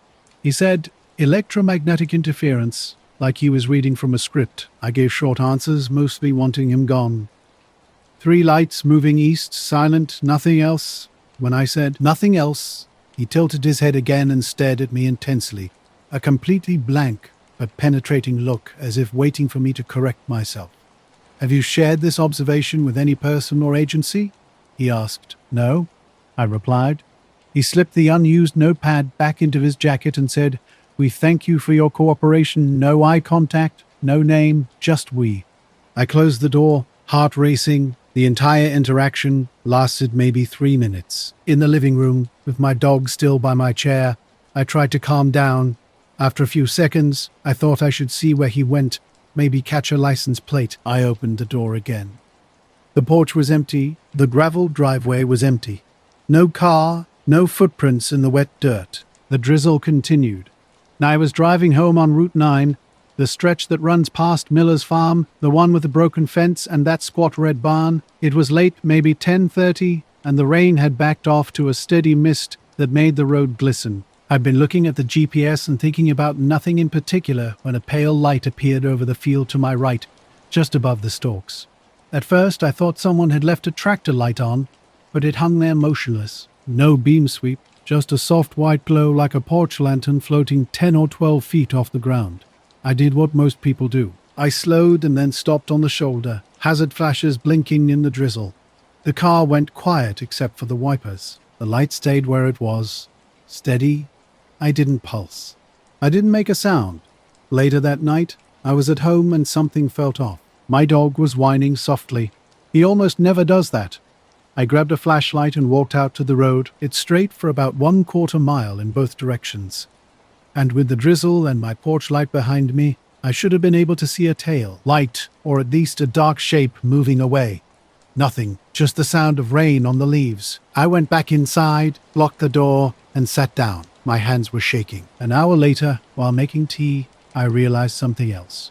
When he'd been standing on the porch, I never heard the rain on his coat. I should have been dripping. Mine was soaked after a minute outside. He didn't have an umbrella, no beads of water on his shoulders. His shoes, polished leather, had been spotless. The next morning I checked my security camera. It's an old motion-activated thing I put over the garage. It records in short clips whenever someone comes up to drive. There was nothing from that night. No car pulling in, no person walking up, no one leaving, just the normal empty driveway. I thought about telling someone, but what would I even say? That some guy in a suit knew the exact time I saw 3 lights in the sky and then disappeared into thin air. A week later, I got a letter in the mail. No return address, no postmark. Inside was a single piece of plain white paper with the words, "Thank you for your cooperation," typed in the same flat, precise way he'd spoken. I didn't keep the letter. I burned it. Since then, I haven't seen any strange lights. But at night, if a car slows down near my place, I find myself turning off the lights and waiting until it passes. No, my first thought was a farm contraption, maybe some elaborate teenage prank, an abandoned piece of equipment dragged out to mess with people. But there was nothing connecting this strange glow to anything on the ground. After a few seconds, it moved. Not like any aircraft I'd ever seen. It slid sideways, about 30 yards, then stopped completely. That's when I noticed the radio had gone to static. First a faint buzz, then white noise that swallowed the local station. The dashboard clock blinked 0 for a moment before returning to the correct time. What else could I do but take pictures with my phone? The photos came out useless. Just a blurry smear where the light should have been. Phones never capture these strange moments clearly. These dozen mediocre images were the worst possible evidence, proving nothing to anyone except me. When the light suddenly vanished, like someone flipping a switch, I started driving again. My hands trembled slightly. The field looked normal under my headlights, but something felt off. The road was eerily empty. No trucks, no other vehicles, no birds on the fence. The world had shrunk, becoming unnervingly tight and confined. The next morning, the black sedan appeared 2 houses down from my place. Parked under the sycamores, it looked pristine. No rust, no bumper stickers, a license plate that didn't register. I assumed it belonged to a neighbor or a company car. But it remained in the same spot the following afternoon when I took out the trash. And the next day, too. Sometimes the driver's seat looked empty. Other times, a shadow occupied the passenger side. I watched, but didn't move. Around midday on the 3rd day, I saw it pull away as I headed to the hardware store. Its movement was unremarkable, just enough to turn the corner and disappear. It looked like any ordinary black sedan until I tracked its movement and realized it never exceeded the speed limit. I followed it casually, maintaining a steady pace half a block behind a delivery truck. When the truck turned, the sedan smoothly eased into the space left by its tail. I dismissed it as a coincidence and went about my day. That evening, during the rain, I spotted the car again at the end of the cul-de-sac. I'd been to this diner on Pine Street before, the kind of place that keeps a pot of coffee brewing all night and has a board claiming pie is fresh even at 2 a.m. After grabbing a hash brown, I parked and went inside. When I came out, the black car was closer, idling by the pump. The driver's side window was tinted so dark you couldn't tell if anyone was inside. I told myself I was being paranoid. For 2 days, the car kept appearing in little ways. At the grocery, across from the library, parked where it didn't belong, in the church lot. Each time I caught sight of it, that small tightness returned, like the skin between my shoulder blades had been pinched and held. I mentioned to a work friend that I thought someone might be following me. He'd made a joke last month about hanging around the UFO guy for a laugh, and his laugh didn't reach his eyes. He suggested calling the police if I was sure. I didn't call.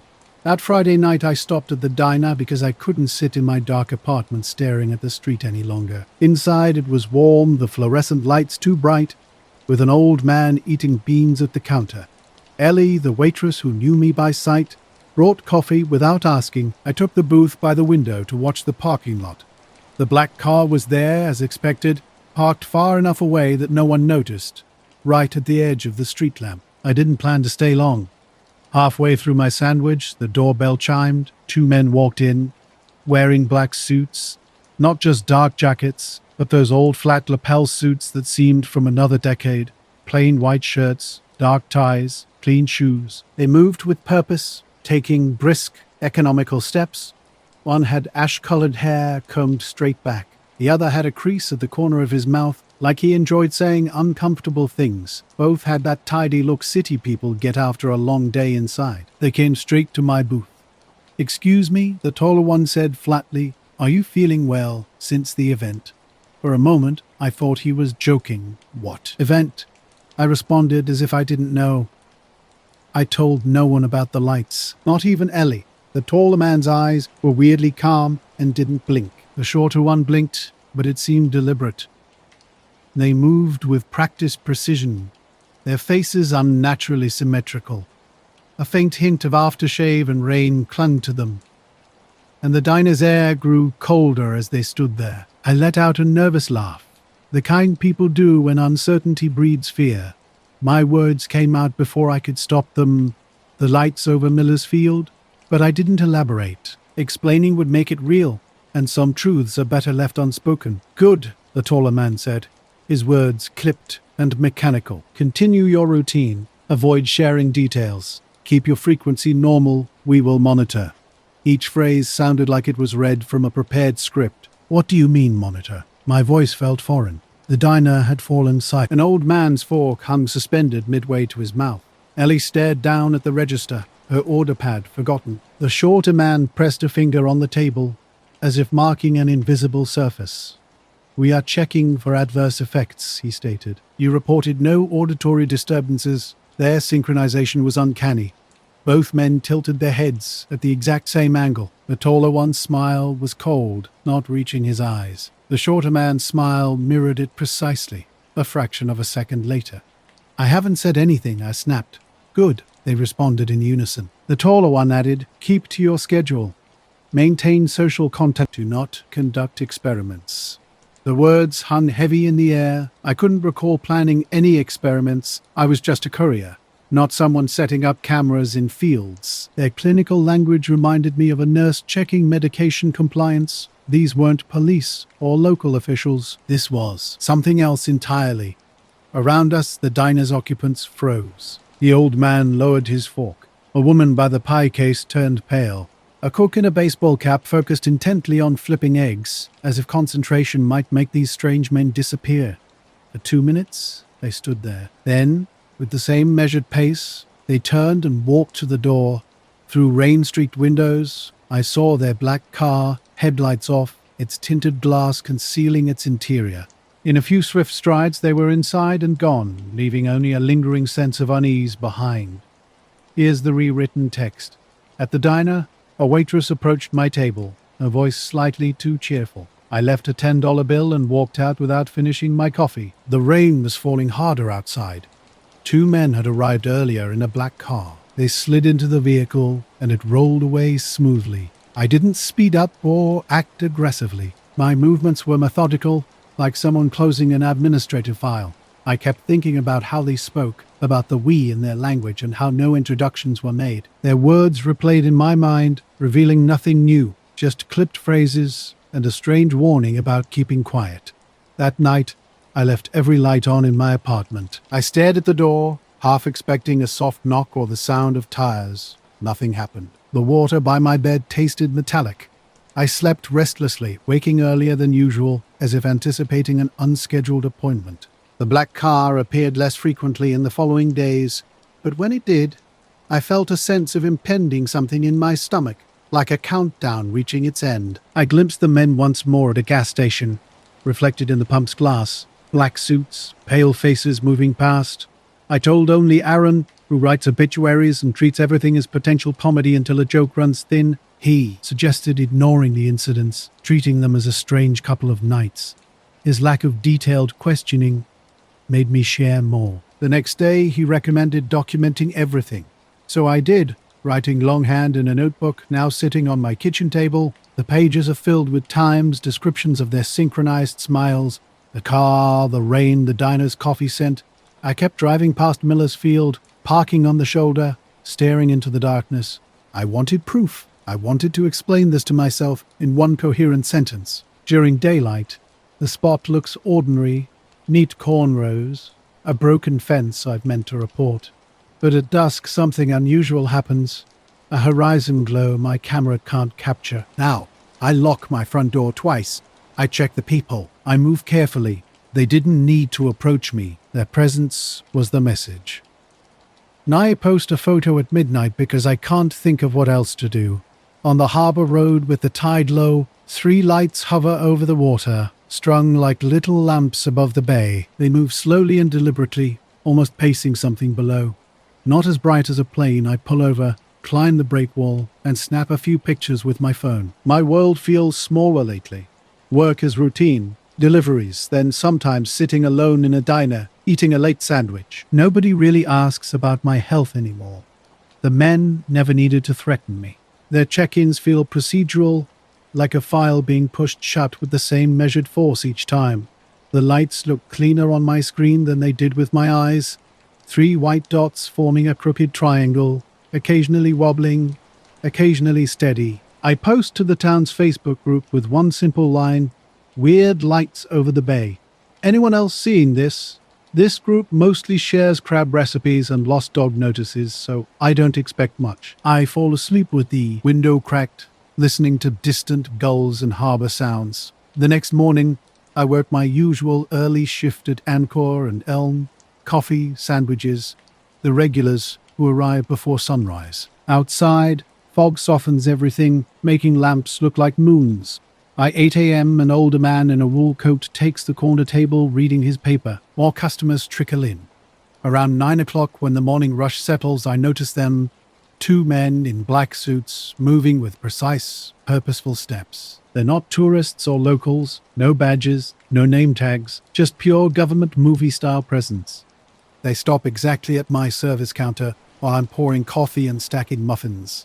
My photo has 2 comments so far. One is someone trying to sell a boat. The other simply says, "Wow, nothing urgent, just 2 black silhouettes in the misty light coming through the front window. At first glance, they looked ordinary.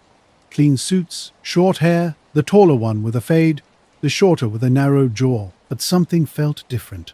They stood over the counter, staring directly at me, never blinking, not once. Initially, I thought they were simply focused on the pastry case. Yet the taller one's head tilted slightly, his eyes tracking me like an animal watching movement. He wasn't chewing, wasn't breathing heavily. He just was. They remained still for maybe 15 minutes. Despite the busy atmosphere, the register line seemed oddly quiet. People would glance over, then return to their coffees as if nothing unusual was happening. I continued working, making sandwiches, taking payments, while these 2 men never moved or spoke. They stood like statues someone had positioned carefully. Periodically, regulars like Pete, who always orders his sausage and egg at 9:30, would look up and smile in my direction as if seeing a wave. Then he'd return to his newspaper, never mentioning the men. A woman with a stroller sat nearby, scrolled through her phone in their light, then left with her earbuds in, showing no reaction. Something felt wrong. The sensible action would be asking if they needed anything. But something held me back. I rationalized it as tiredness and social awkwardness. Finally I spoke. "Can I help you fellas with anything?" The shorter one barely turned his head. No real facial movement. No sound from his mouth. The taller one nodded slightly, as if that answered everything. My voice seemed stupid in the empty silence. These men had the look of those accustomed to being obeyed. Shoulders slightly forward, chin set. I felt like I was under examination. As I returned to work and customers shuffled forward, the 2 men remained a constant presence. Each time I glanced over, they were in subtly different positions. The taller one with hands on the counter, the other clasping his fingers behind his back, but always in a way suggesting rehearsed precision like actors in a carefully staged tableau. When the rush finally thinned, and I went to wipe the counter, they were still there. At least 15 minutes had passed. No, 2 men stood motionless, newspapers folded neatly in hand, staring intently. The taller one glanced at my name tag, then at me, breaking the silence. "Everything all right?" he asked, his voice flat and emotionless like a recorded message on hold. His seemingly routine question felt heavy, coming from someone who'd been watching me unblinkingly. I answered, yes, everything was fine, then immediately wondered why I was sharing anything. Without hesitation, the shorter man continued, have you slept since the event? Any headaches, ringing ears, disrupted appetite? The word event made the coffee in my hand feel sharp and acidic. I hadn't told anyone, not my mother, boss, or even the online group where I'd half-jokingly mentioned the lights. I had simply posted pictures of lights over the bay, accompanied by a small, wow, response. My explanation felt uncomfortably close to a confession. They listened impassively. The taller man instructed, continue routine, avoid sharing details, consult your physician if symptoms worsen. He placed a folded paper on the counter between us, bearing only a small embossed barcode-like rectangle. A sudden silence fell over the diner. Someone dropped a tray in the back, creating a brief interruption before quiet resumed. The two men straightened, signaling their departure. They left exactly as they'd entered, silently, without touching the door, drawing no attention. Walking through the bell and into the fog, they vanished. What followed unsettled me further. A customer at the corner table, a man in a hat reading a newspaper, claimed he hadn't seen them. Ellie at the register had no recollection of their presence, despite being right there. Pete was on his phone. The woman with the stroller noticed nothing. Their collective absence of memory felt deliberate, calculated, as if the two men had never existed at all. I was living in a haze, a thin fog obscuring the edges of reality. At the cafe, every camera showed the usual scenes. People with fixed expressions, mouths opening and closing in routine patterns. But no footage captured the two men who had lingered by the counter that morning.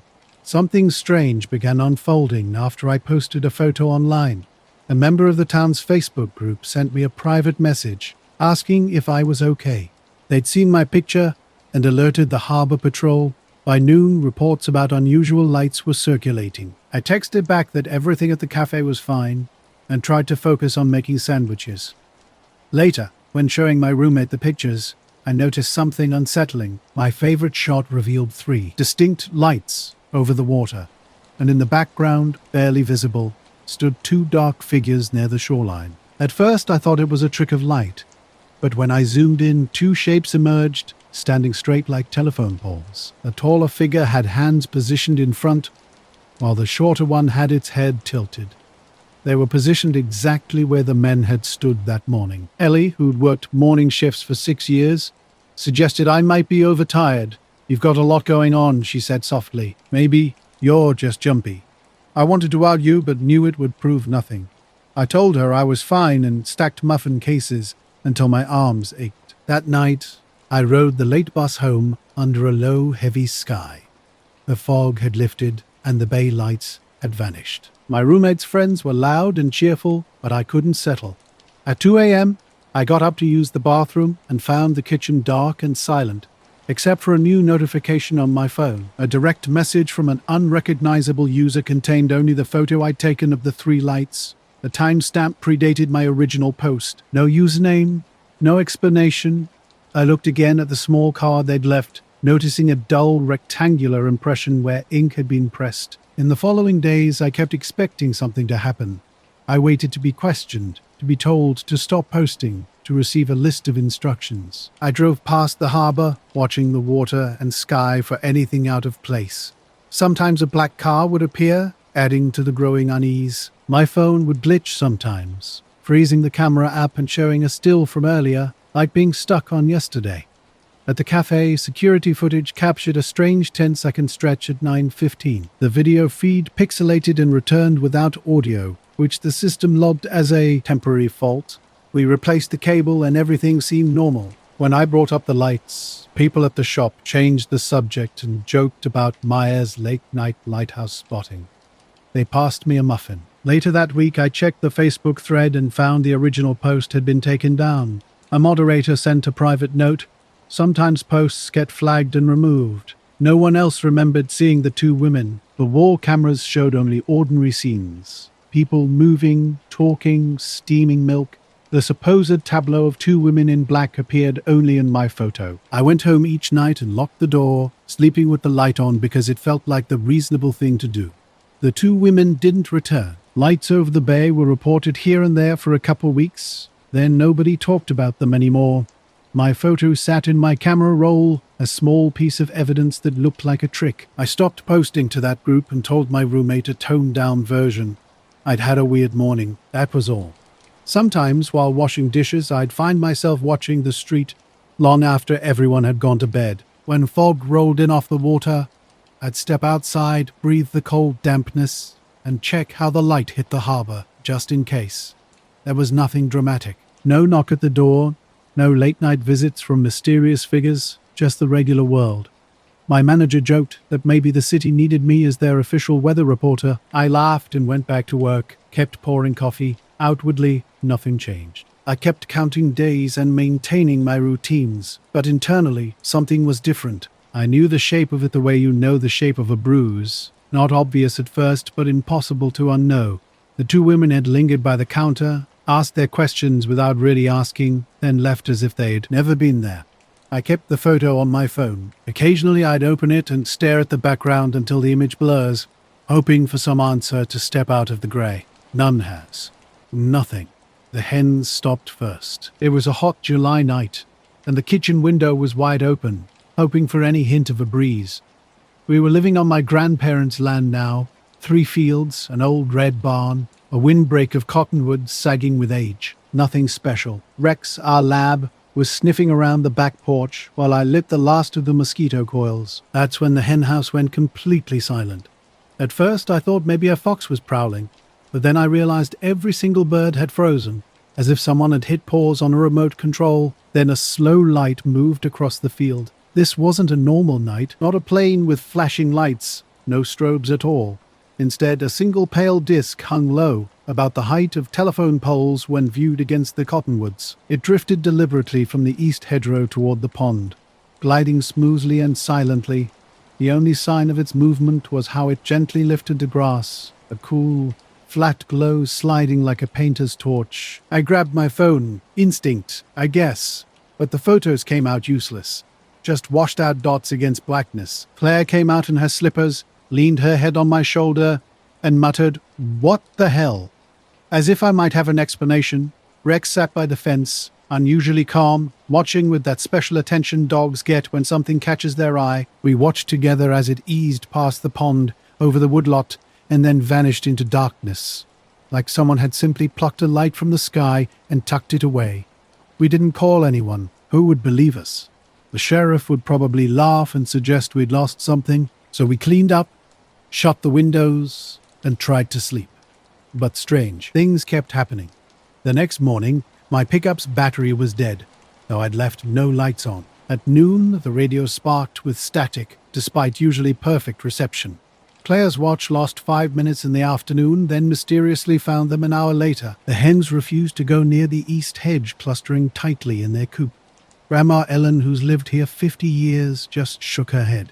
She laughed it off over coffee, but something felt off. Her purse stayed close, within sight on the table. I chalked it up to a series of strange coincidences. Farms have their quirks, especially during still, humid weather. Engines stall. Leaks happen. But when I reviewed the old game camera by the pond's corner post, a 6-second clip sent a chill down my spine. Just black, then static, then more black. No image. Time-stamped at 2 a.m., the hens had gone quiet around 11 p.m. The light disappeared maybe at 11:13. Not exactly the same times, but close enough to make patterns emerge in my mind. We barely discussed the light. Claire put away dishes mechanically, pausing midway to rub her palms together, her towel when something bothered her. Maybe we should call someone, she suggested, just to have it on record. I agreed we'd handle it the next day, feeling safer delaying action. He arrived the following evening while daylight still lingered.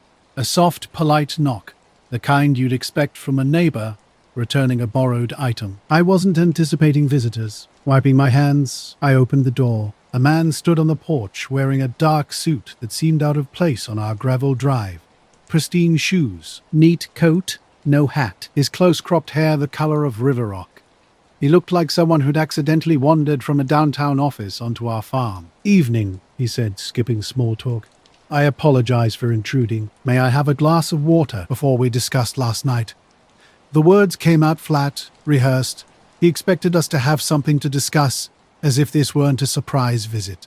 Behind me, Claire watched from the kitchen island. Grandma Ellen rocked by the stove, knitting needles clicking. The dog shifted, offering a single sharp bark. I don't know, I started. Who are you? We are conducting routine inquiries regarding observed aerial phenomena, he replied. A glass of water would be appreciated. A stranger appeared on my farm one day, the kind of person who blends into the background. His eyes were an indeterminate color, not quite brown, not quite gray, and he barely blinked while speaking. He seemed like the most ordinary representation of something extraordinary. I assumed he was from the county. Suits sometimes stop by farms for various reasons: insurance, zoning, official business. A county fair was happening in town which might explain his presence. I offered him water, filling a simple glass from the tap and handing it to him on the porch step. He accepted it politely, his fingers wrapped around the glass in a way that suggested he'd done this countless times before. But he didn't drink. When I realized the glass remained untouched, I felt embarrassed. You okay?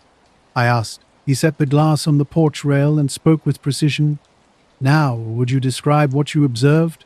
His voice was economical, each sentence a neat package. No notes were taken, no phone used, no additional information requested. He simply listened. So I told him everything. I described the pale disk over the pond, how it moved into the trees and disappeared.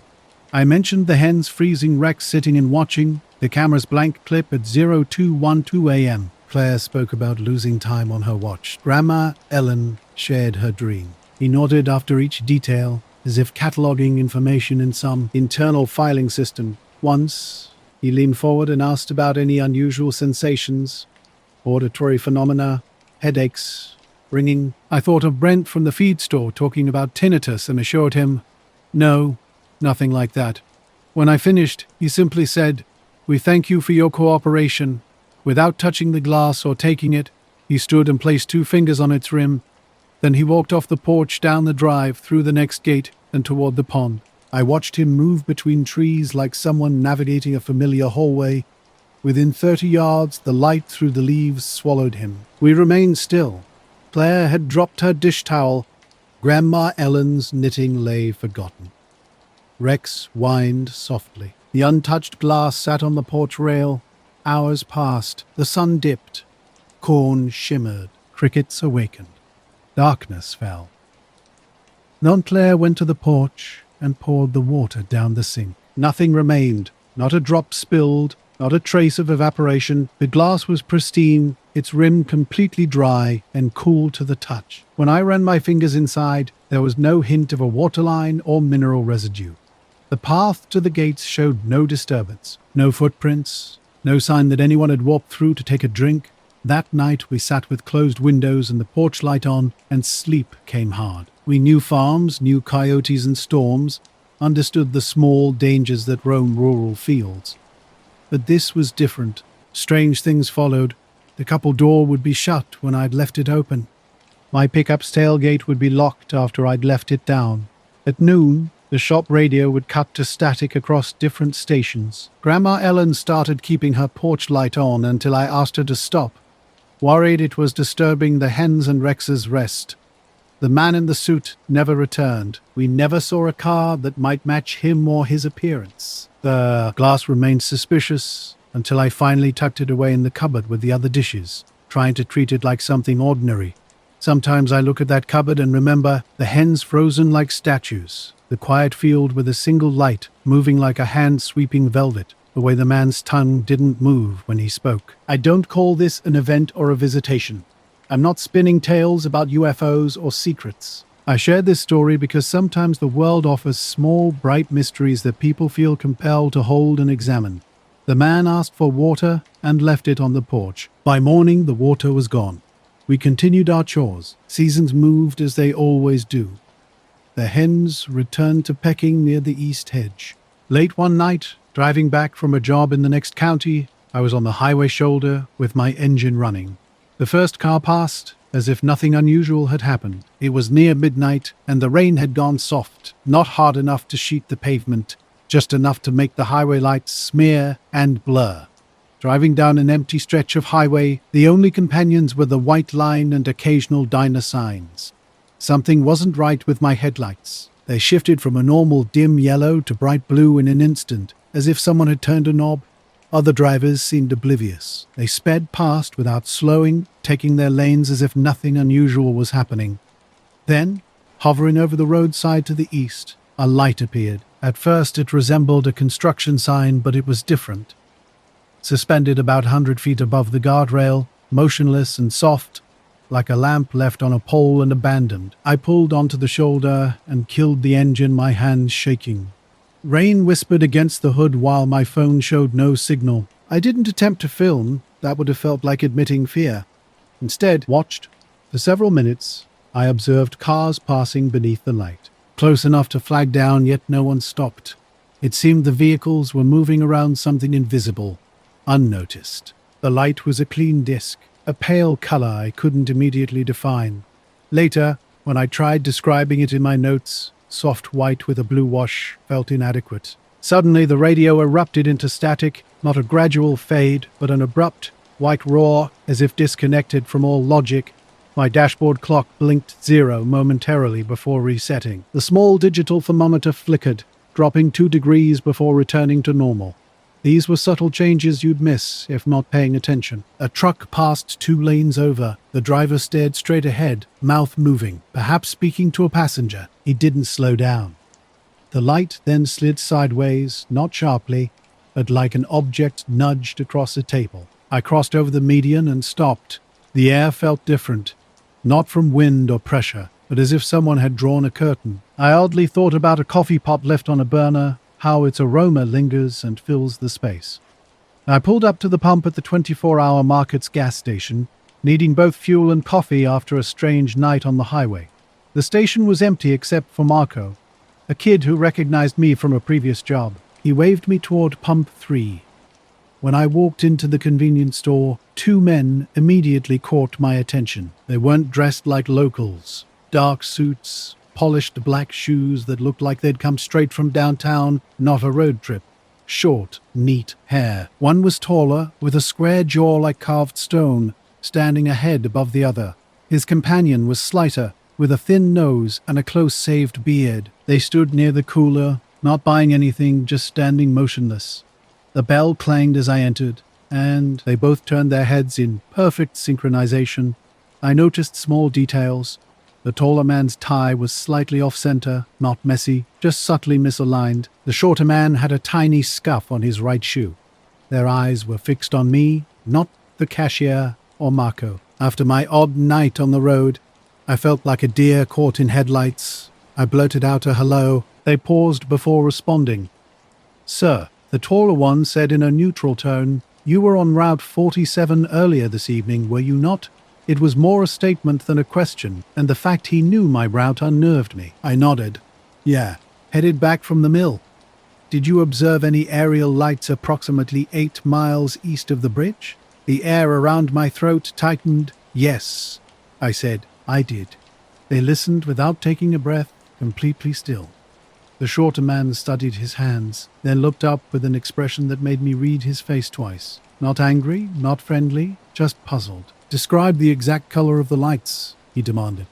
Not white or blue, but the precise color I remembered. It was a weirdly specific request. Colors can be tricky, especially at night. I recalled the light as pale, like an overcast day, with the temperature cool enough that the edges shifted toward blue when I blinked. "Soft white with a blue wash," I told them. "More blue than halogen, but softer than neon. Like the blue in a pale winter window, clean but not electric." A quick exchange passed between them, a tightening at the corner of the taller man's mouth, the shorter man tilting his head as if he'd misheard something. The moment lasted less than a second, but felt significant. The taller man's face went blank, and for the first time, he let his eyes meet mine properly. Confusion flickered across his features. "Excuse us," he said abruptly, causing Marco, bagging chips at the register, to glance up. They stepped back as if the conversation were over. They left exactly as they arrived, straight out the glass door, buying nothing, not touching the pumps, walking out into the rain like men with a precise destination. I watched them go, expecting a car, but no vehicle sat in the station lot.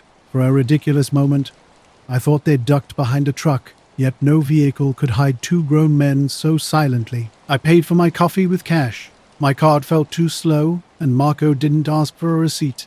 Outside, the rain intensified. Streetlights bloomed into halos. I fumbled my keys, feeling pulled from a daydream under an old billboard. Sitting in my car with the heater on, coffee smell lingering, I watched the station's edge. 10 minutes later, a black sedan rolled slowly past the pump islands, 2 blocks over, then eased down the side street. I watched, half hoping it would stop, but the car didn't pause. And I drove home with headlights low and the radio at a polite volume, avoiding the static. After that night, for 3 mornings, I kept replaying the color question in my head. It seemed like an odd thing to ask. People who study lights might want exit data or wavelengths, but citizens asking about a shade of blue felt more like a journalist's approach, not something from anonymous men at a gas station. The rest of that week appeared normal on the surface. I worked, drove county roads, and mowed the yard. I noticed small glitches more readily. The oven clock would blink at 2:12 a.m. and correct itself. My phone would flash a temporary loss of carrier while on hold. The electrical hum in the house would take a soft skip. Once, while making dinner, I realized I'd been standing in the kitchen for 6 minutes, staring at the window, with no idea what had occupied my brain. These little skips made me watch the edge of my life carefully. I told Marco the story the next time I went for gas, hardly to hear it out loud and check my memory against his face. He shrugged like the sensible city kid he was, saying he'd seen a black, clean car pull through the lot that night, but hadn't paid much attention. He didn't remember 2 men at the counter, suggesting it might have been those suit-wearing guys getting coffee, though. It sounded more like guessing than remembering. A week later, walking to my car, I noticed a small, folded scrap of paper on a pickup's bumper. It was a receipt from the gas station, printed at 11:43 p.m., matching the hour of the lights. On the back, someone had neatly written color and beneath it, a single letter B. I folded the paper into my pocket and drove home. I thought about calling someone, the county office, local paper, or a blog, but every time I tried to form the call, it sounded like a small private thing, the kind of gossip you'd share over a fence. When I told my friend, Cassia, she listened and said, "You were keep it that way." She's a nurse and still sounded advisory. That was all. What lingered afterward wasn't the men's question or their exchanged look. I turned onto the main road, swallowed by rain and neon blur. We were camping at Clear Pond during a long weekend, far from town with no cell service. 5 of us, me, Alex, Maya, Brent, Lena, and Omar had set up tents on the ridge and a fire pit by the shore. After an afternoon rain, the sky had cleared to that bright, hard summer look when humidity hangs low. We'd spent the day throwing a frisbee that kept getting blown off course and eating hot dogs. By 11 p.m., the bugs had gone quiet, and Brent was telling a story about a raccoon in his neighbor's trash. Something felt different, smaller, and slower. Out here, away from the city, you noticed the night's rhythm. Frogs across the water had their own cadence. The fire crackled softly. Maya, leaning back on her elbows facing the lake, suddenly said, "Hey, do you see that?" I initially thought she meant the moon, which was in its usual spot. About 100 yards out over the pond, 3 pale lights hung maybe 20 feet above the water's surface. They moved together slowly, like lanterns on invisible cables being walked across the water, except there was no boat, no rope, no sound. The lights drifted slightly, paused, then slid sideways, in perfect unison. Their movement felt strange, unexpected, like a script suddenly breaking on the wrong page. Later, when I thought about that night, the memory felt different from other odd experiences, less like a movie scene and more like a small missing tile in a floor you only notice when walking into a room. I kept the receipt folded in my glove compartment for a long time before throwing it away when a box of maps fell out. The next time I drove past that area, there was no light, just the constant white glare of a rain-slicked highway. The station stayed open, Marco kept the coffee warm, traffic continued its careless journey. Their surprise seemed rooted in something beyond my honesty, a pale, clean winter blue that didn't match their expectations. They never returned, and the world didn't rearrange itself around my answer. We sat in silence, 5 of us, our marshmallows forgotten, I pulled out my phone and snapped a few pictures. The camera couldn't capture it properly, just white smears. Yet the screen showed something, making it feel more tangible. Nobody's explanation quite fit what we'd seen. Bren suggested fishing lights from the far shore. Lena thought it might be drone hobbyists from weekend campers near the inlet, but these lights were different. They didn't flicker like LEDs, didn't change color, and weren't like typical navigation lights. Even stranger, the surrounding nature remained undisturbed. Frogs continued chirping. Ducks didn't fly. The water stayed calm. 20 minutes passed and the lights slowly dimmed, as if someone had turned down a dimmer switch. We remained seated, half expecting them to reappear. Conversation dwindled into hesitant whispers. Exhausted, we retreated to our tents, going through our usual nighttime routine, brushing teeth, setting boat launch alarms, checking the cooler. Sleep didn't come easily. Lena woke up once, convinced someone was walking near the tree line. Her headlamp revealed nothing. By morning, we were joking about writing a mystery column for the local paper, though we were more interested in breakfast and coffee. As we packed up, a dark, unmarked sedan pulled into the drive just after sunrise. Its arrival seemed peculiar. Who comes to observe campers at 8 a.m.? 2 men in formal, well-fitted black suits emerged. They walked deliberately, stopping about 20 feet from our cooler. "Morning," the taller man said, his voice neutral and flat, like someone reading from a script. No introductions, no business cards. Directly he asked, "We were told you observed aerial lights over Clear Pond last night. Would you describe what you saw?" We exchanged glances, waiting for someone to speak. I broke the silence. 3 lights over the water. They moved together. No sound. Omar added they hovered about 20 feet up before fading. Bren noted they didn't resemble flares. The shorter man kept his hands behind his back, listening with an unusual stillness. He didn't take notes or use a phone. He just watched us as we spoke. They wanted us to describe only what we observed, without explanations. So we became meticulous. We detailed the spacing, water reflections, and the color temperature of the glow, the taller man asked, without seeming to blink if any electronics had experienced interference. Bren mentioned a high-pitched ringing during the brightest moments. Lena's phone had switched off and on twice while trying to photograph something. Maya's pocket compass spun for a minute before settling. I shared that our camera photos were just smudged dots and the video files looked glitchy. The men nodded at each detail but never wrote anything down. When we asked who they were, they gave the same vague response, "We're conducting routine follow-up in the area." Their answers felt intentionally non-specific. I noticed strange things about them, details you wouldn't normally mention. Their skin looked untouched by wind. Their eyes were the color of dark coffee grounds, and they didn't seem to blink normally. Maya quietly mentioned this to Omar, who shrugged, having noticed but not wanting to say anything.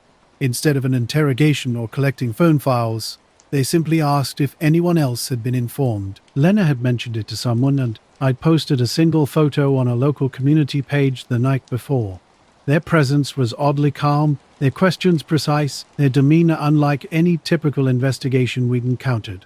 Brent swore he hadn't told his sister over Xstat. The 2 men standing before us were an odd pair, one shorter, one taller, both wearing black suits. The taller one spoke with a matter-of-fact tone, like he was reciting a workplace policy. "We appreciate your candor. Continue routine.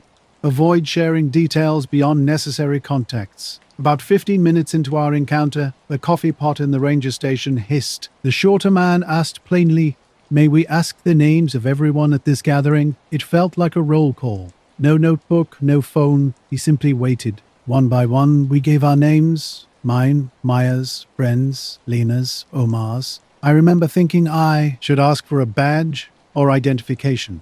Standing on gravel with these strangers felt like the opening of something ominous. When someone, probably Brent, nervous as always, asked for their names, the shorter man tilted his head. "Names are not necessary here," he said, offering no further explanation. No official card, no additional context. Then they turned and walked toward the tree line at the edge of our site. At first their movement seemed normal enough. 2 men walking back into the woods, but they didn't follow our usual footpath. Instead, they stepped directly into the trees, and the brush swallowed the sound of their footsteps. We watched as the morning light consumed their shapes. They moved straight among the tree trunks, as if walking down a hallway.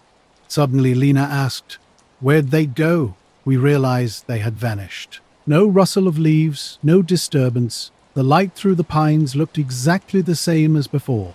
We called the ranger on a cordless phone attached to the pole. He was out checking a damaged sign and didn't arrive for 40 minutes.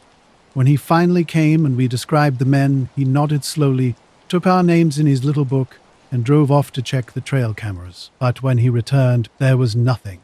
The road near the camp entrance was empty except for our vehicle. No footprints marked the soft ground where the men had walked, and the mud by the boat launch bore only our traces. We packed up faster than intended, with no one wanting to fish or swim afterward.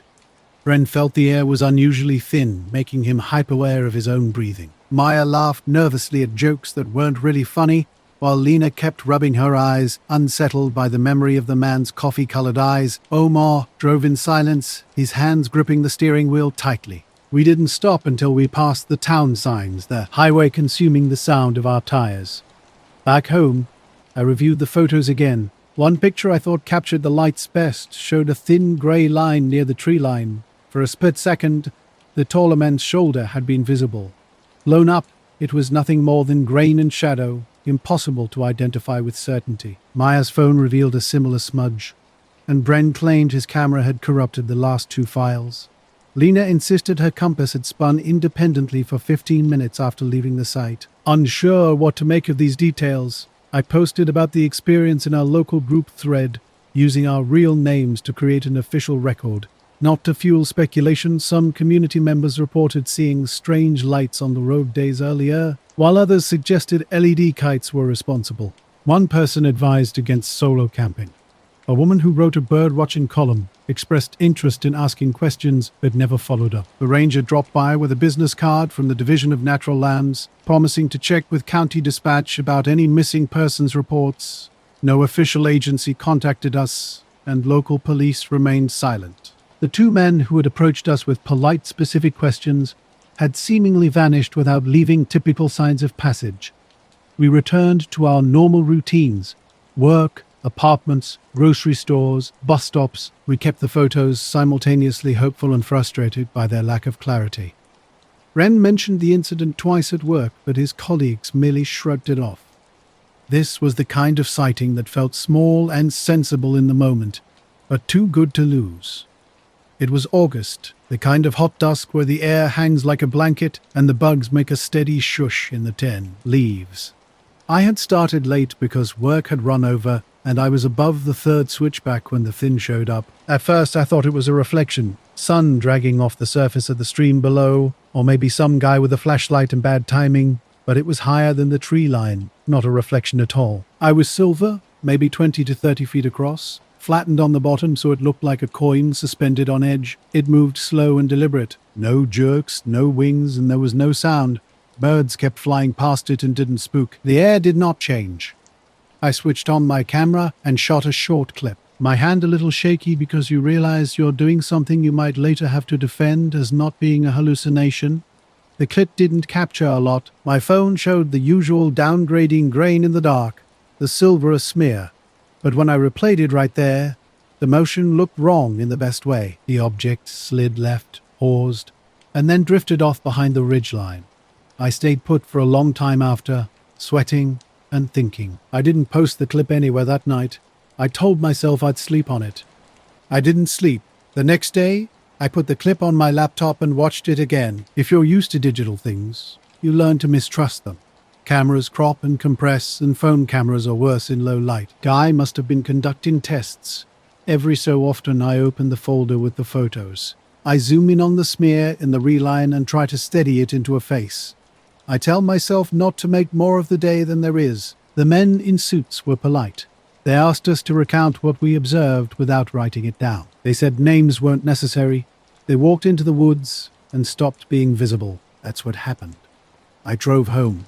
I called the number on the ranger's card once to ask if anything had turned up and left a message that they didn't return. Life started the small tolerable sequence of routine again. Coffee in the same mug. Work shifts. The same guy at the bus stop who reads a paper without looking up.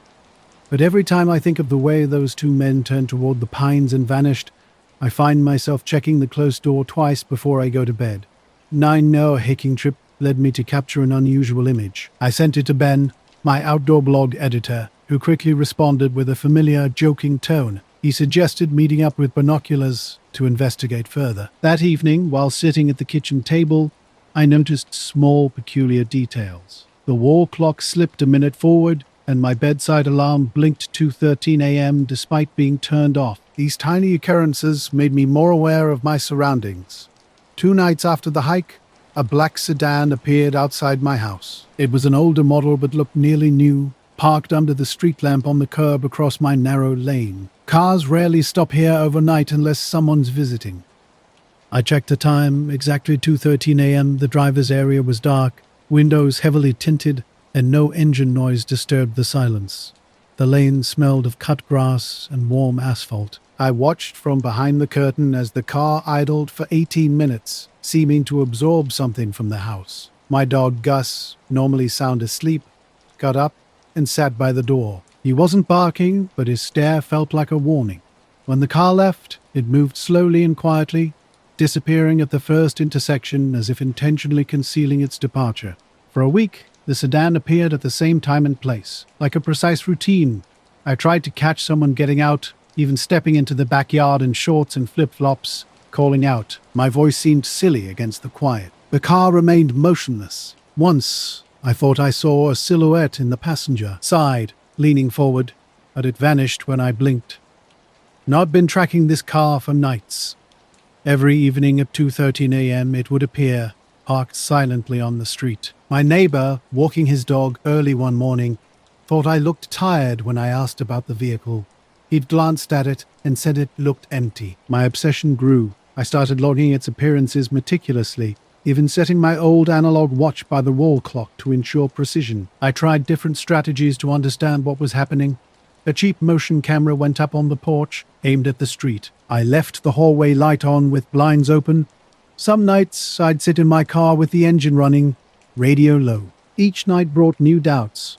Was this a co-worker's friend's car? Someone watching for thieves? Or just a bizarre coincidence my pattern-loving brain had latched onto? Ben wanted the video clip, believing he could enhance the image through special filters. I was hesitant to share what felt like private evidence, something to prove my experience if needed. The 8th night changed everything.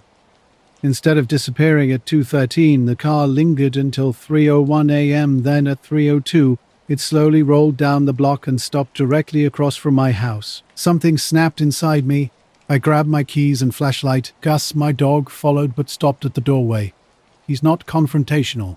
The car's windows were black. Its license plate looked ordinary. But when my flashlight hit it, the digits blurred into shapeless forms. I felt exposed and foolish. "Hey," I called out, trying to sound assertive. Silence. Then the passenger window rolled down a finger's width. A hand reached out, tapping the driver's side window with a precise, almost mechanical motion. No sound. No door opened. No one stepped out. The car idled with an unsettling, patient presence. I stood there, a long minute, waiting for some human reaction, a movement, a phone buzz, anything. The car's interior remained a dark cave, and I felt my face burn hot with foolishness as I walked back inside. For the next 2 days, the car was there. Gus would sit by the window and watch, never barking. Ben arrived the following weekend, bringing his big binoculars and skeptical face. He spent an afternoon on my roof, telling me to slow down on the paranoia. If someone is following you, he advised, get plates and call the cops. That night, I tried the first part of his advice when I spotted the sedan again. I dialed 911, but the dispatcher said without a clear threat, there wasn't much they could do. I was told to call back in the morning with a description. Feeling ridiculous, I felt safe enough to be ignored. Strange occurrences began to pile up. My phone, typically charging fine on the nightstand, displayed only a black screen one night. The cheap porch camera recorded an empty street with an odd anomaly. A black rectangle about a meter across right where the car had been, watching the video frame by frame, revealed nothing, just an instant of street, then a column of emptiness, then the street again. The camera logged the clip with a timestamp of 2137. The garage DVR showed the same pattern, a brief grey patch in the feed that then returned to normal. When I tried to play the missing fragment on my laptop, the media player simply stalled. A week later, I saw the car at the intersection and drove up behind it. My plan was to follow at a reasonable distance, hoping the driver would turn so I could see the plate. The car maintained a perfect gap, never speeding up or slowing down. We passed stoplight after stoplight. At the second light, the car in front eased forward, and then, without warning, vanished. The road ahead was empty, and the GPS showed a solid line. I checked the mirror for brake lights, nothing. I set on the horn briefly, and then the car reappeared at the next bend, idling at the curb as if waiting for me to notice something specific. I was near admitting the truth to myself. Whatever was happening wasn't random. This wasn't a simple prank. The patience and resources required were far too elaborate. Then they came to the door. It was a Tuesday. Rain fell like someone was rinsing the world. Gus wagged his tail but didn't bark when the knock came.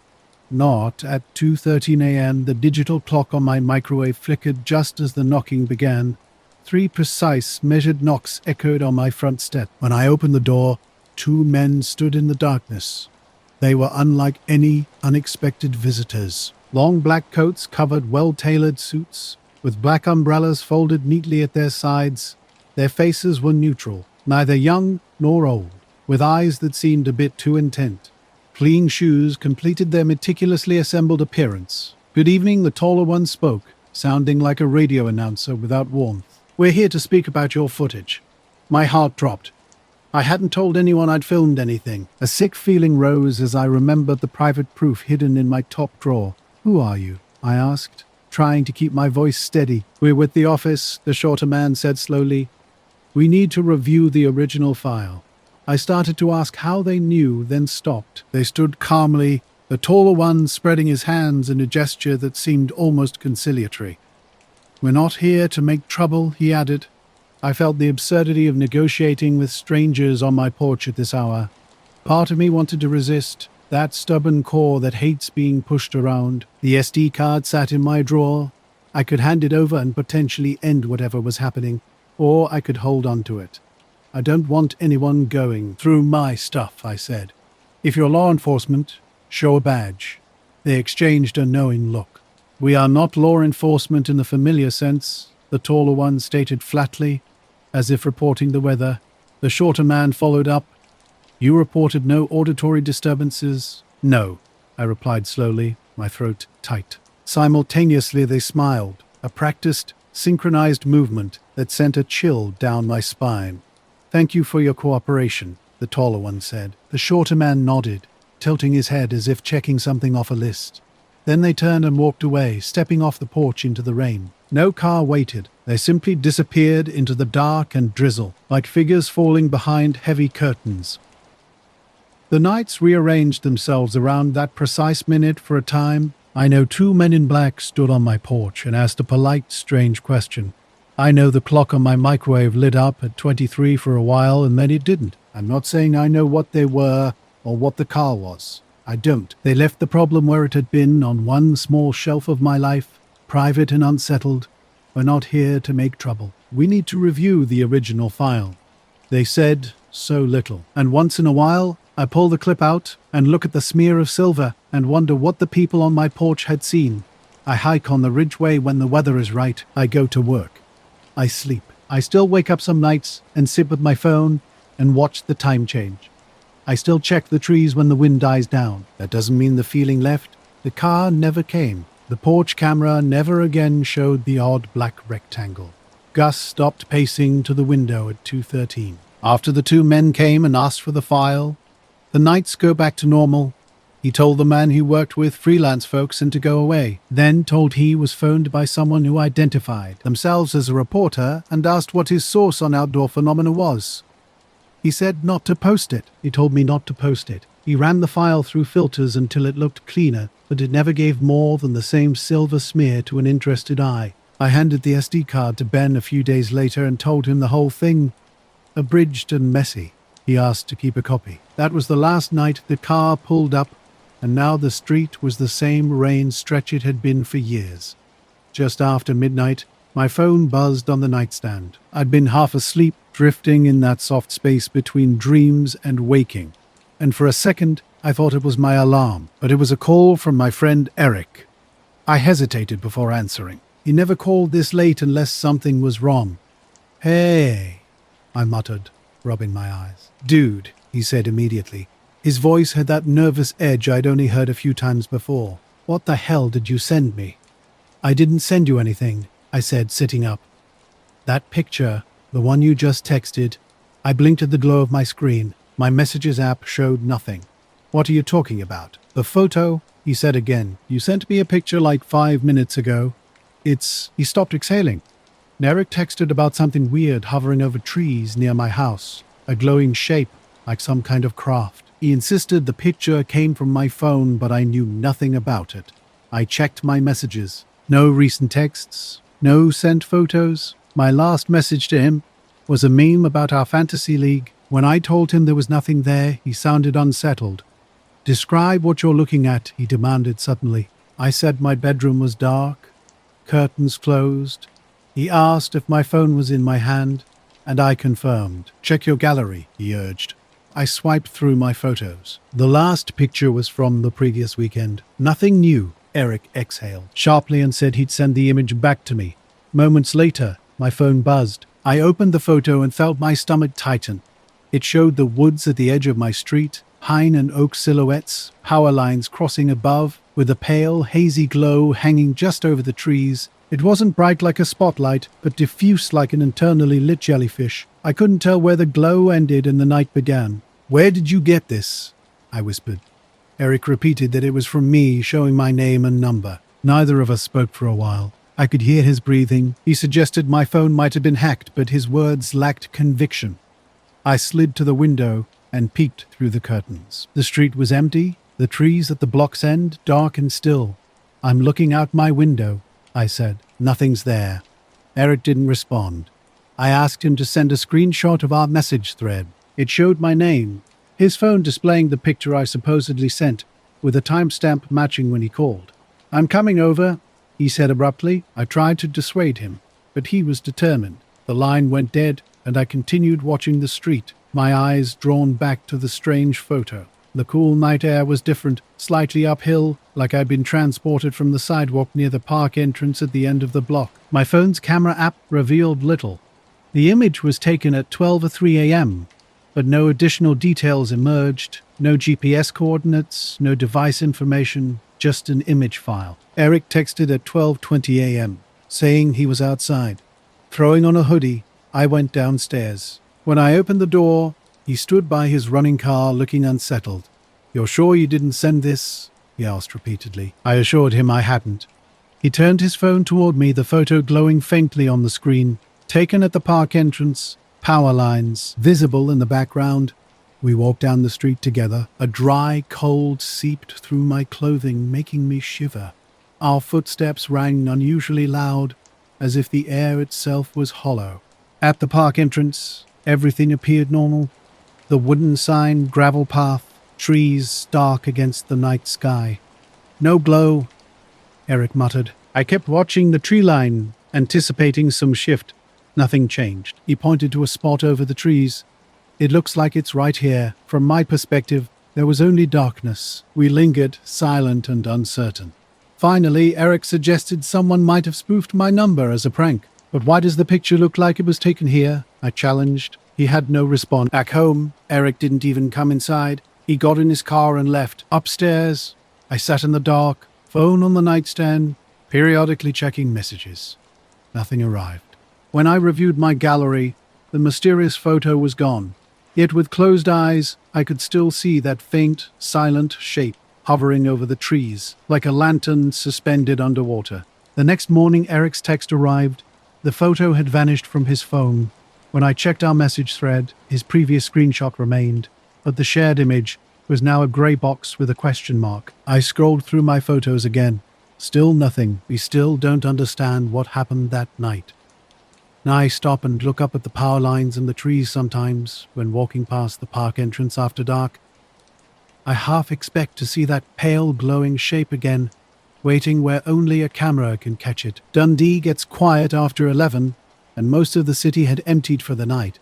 I was on my third round thinking about tea, with fog coming off the river and hanging in the streets like someone had left curtains out overnight. Thick, low fog that makes the world feel smaller. My van's parcel bay was half full, The scanner still on my belt after running through warehouses and flats down by the waterfront. You could hear the fog swallow sounds if you listened. I always had the radio tuned low, bit of speech to keep me awake. For a while, it was fine. Local station, some dull late-night show. Then, just as I turned onto Lockheed Road, it went to static. Not the familiar hiss you expect when a signal fades, but a thin insect-like static that rose and fell like someone breathing near the aerial. It flickered on for a second, and then cut to a kind of mechanical silence, like someone had pressed mute on the world. The display on the head unit blinked but showed no station. I thumbed the dial. Nothing. Then it came back, another thin sweep of static, and then nothing again. It wasn't regular like a broken connection, but a sort of hesitation in the air. I told myself it was the usual interference from old buildings or the van's wiring. I said it out loud because saying something out loud makes it less like your mind playing tricks. That's what I told myself for the first 5 minutes. The fog made everything anonymous. Streetlights blurred into halos that didn't reach the pavement. The terraces on Tay Street had their curtains drawn like the houses were shy. People who normally stood smoking out kebab shops were absent. The city's night workers, those who keep the buses running and bins emptied, were mostly gone, and that meant fewer stray sounds to tell you where you were. Even dogs weren't barking much. There's a small, constant hum in a city at night. That hum was thinned down to a tick. The second odd thing was the way the van behaved at idle. The engine was warm and steady, but then for a heartbeat, the dashboard lights dimmed slightly, as if someone had tightened a hand on the electrics. It was quick, barely a second, and the heater fan kept turning like nothing had happened. I was out delivering packages, a typical day with the van and my usual route. Closes were faster this way, and I left the rear doors open to let fog drift through the back, preventing the smell of packages from lingering. The bay filled with soft, hazy light. At a first-floor flat, I climbed the steps. The stairwell lights dimmed, as if something was watching. A woman answered, her hair in a towel, expecting noise but receiving silence. She said nothing about it. People often let odd things slide without comment. Back in the van, the radio played its usual static. I sat with the heater running, watching droplets beat against the window. My scanner beeped with a new delivery code by the docks. Dave's dispatch voice through the headset started clear, then flickered and distorted, almost swallowed and spat out. He asked if I could take an extra parcel. I agreed without thinking, not wanting to be the driver who says no. The call dropped, then reconnected moments later. Driving toward the docks, the fog seemed to wrap tighter around the van. A strange smell emerged, faint, metallic, with a touch of sweetness like old pennies. It reminded me of hospital memories and things preserved in jars. I tried to dismiss the thought, but the scent remained. Near some old warehouses, the fog briefly thinned. That's when I saw it, a pale light hovering over the rooftops. This was different from the previous odd occurrences. Not a street lamp or standard light, but a soft white glow, about the size of a slow-moving cloud pocket. It floated motionlessly, suspended level with the terrace roofs, like a lantern hung in the wrong place. I pulled over. There was no traffic, just this strange, silent beacon hanging above the houses. The pause was brief, but the glow remained unchanged. The city hummed again, that familiar hum suggesting nothing dramatic was happening. Somewhere a pub door banged, and a taxi rolled by a bit later. I stopped at a late-night van on the corner for coffee, where two guys were laughing about a football match. They hadn't seen anything in the fog, or, if they had, they said nothing. You get that a lot. People choose not to mention the weird while it's happening. No hum, no drone. The roofs below were dark, windows closed, and the glow didn't seem to touch any of the slate tiles. I simply sat in the fog, quiet and unmoving. The radio went to static again, like someone had drawn a curtain. Then the strange small thing happened. When the glow shot upward, it did so quickly it made my stomach go light. It shot straight up through the fog, like someone had hoisted a wand from the ground. It didn't arc or leave a streak. It left a line of clearer air, and then was gone up into the cloud layer and out of sight in a heartbeat. No sound matched that speed, no wind gust, nothing. It was as if it had entered a different room above the fog. The radio cleared. Dave's voice, full and steady, came through the headset asking where I'd parked. I answered, "Chest too quick." He said he thought he'd lost me for a second, because his screen showed me stopped in a place with no GPS signal. My hands were shaking, and I told myself that was nerves, nothing else. I was surprised how automatic the clearing felt. 1 second broken, the next perfectly fine, like someone had flicked a switch. I finished the last deliveries with my hands on the wheel like a man holding onto a rope. It's easier to compare notes later with someone who's been awake the same way you have. On the way back to base, my dash clock misbehaved. I skipped 30 seconds and then settled. My phone, which had been on 10%, showed battery as normal again. Small things went slippery. The scanner showed a missed scan that I later found in the back of the van. The route that should have taken me 15 minutes took 17. You add these up and the number on the page is still small, but they leave a taste like pennies on the tongue. I unloaded the last crates at the depot and tried to laugh about it with Kenny, who parks next to me. He shrugged and said, "The FOD plays games when you're tired." He's right. You get tired enough and a lot of things start to rearrange. Here's the rewritten text. At the depot, an official mentioned a rumor about drone tests along the coast. His words carried both a narrative and a hint of possibility. The fog was lifting from the main roads, thinning into a mist that would vanish by morning. I drove home with the car stereo playing softly, the radio host's familiar chatter filling the silence. Something felt unsettled inside me. An elderly neighbor waved as I passed the streetlights, his expression betraying a familiar anticipation of someone's return. Inside my house, I settled in the kitchen, watching steam rise from the kettle and tracing the circle of condensation on the window where the street lamp cast a faint glow. I shared only select details with my partner, a radio with intermittent signals, unusual battery readings, a bright light cutting through the fog. She listened, nodding in that way she does when my work veers into strange territory. A simple question, "Are you all right?" met with my equally straightforward response of yes. But internally, my mind kept circling back to 2 moments, how quickly the light had disappeared and the profound silence preceding it. The radio's sudden clarity stood out as the most reliable fragment of an otherwise disjointed experience. Later, reviewing the dashcam footage revealed something peculiar. Odd, the parked van, the street, and then a single frame showing a pale blur. The video seemed to hiccup, with the blur vanishing as quickly as it appeared. Static punctuated the audio track before giving way to clear speech, and the timestamps felt slightly off. These were the kinds of details that slip easily into files but resist straightforward explanation. Sleep came fitfully that night. Dawn broke with rain and children's play, the city resuming its rhythmic activities. Remnants of the previous night lingered only in damp puddles and washing lines. The next day unfolded ordinarily. Bright roads, punctual buses, people returning from holidays. Yet in quiet moments, filling the kettle, watching a grey evening settle, I catch myself listening, for static, for a subtle sound beneath the surface. Most times, nothing comes. Occasionally, almost reflexively, I'll scan the rooftops. The memory sits like an unlabeled object in a drawer, definite enough to feel real, but too fluid to be conclusively pinned down. My last flight to Farmington that night offered no unusual circumstances. A clear sky, a thin moon slice, typical conditions that betrayed nothing of the night's earlier strangeness. Night makes you think of how small everything can feel. A half-empty thermos chilled inside the console.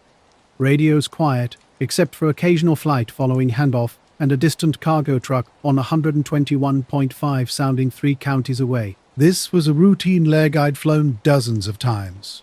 Out the left window, something caught my eye. At first it looked like a star, but something wasn't right. Too close, about the same angle off the nose as the wingtip, maybe 5 or 6 miles to the left, and seemingly at our altitude. No blinking, no navigation lights, no strobes, just a dark, hard edge against the sky, the kind of shape that seems to absorb starlight.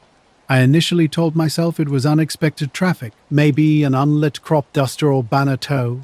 I checked the transponder, toggled to ident, and listened for any TCAST. Warnings, nothing.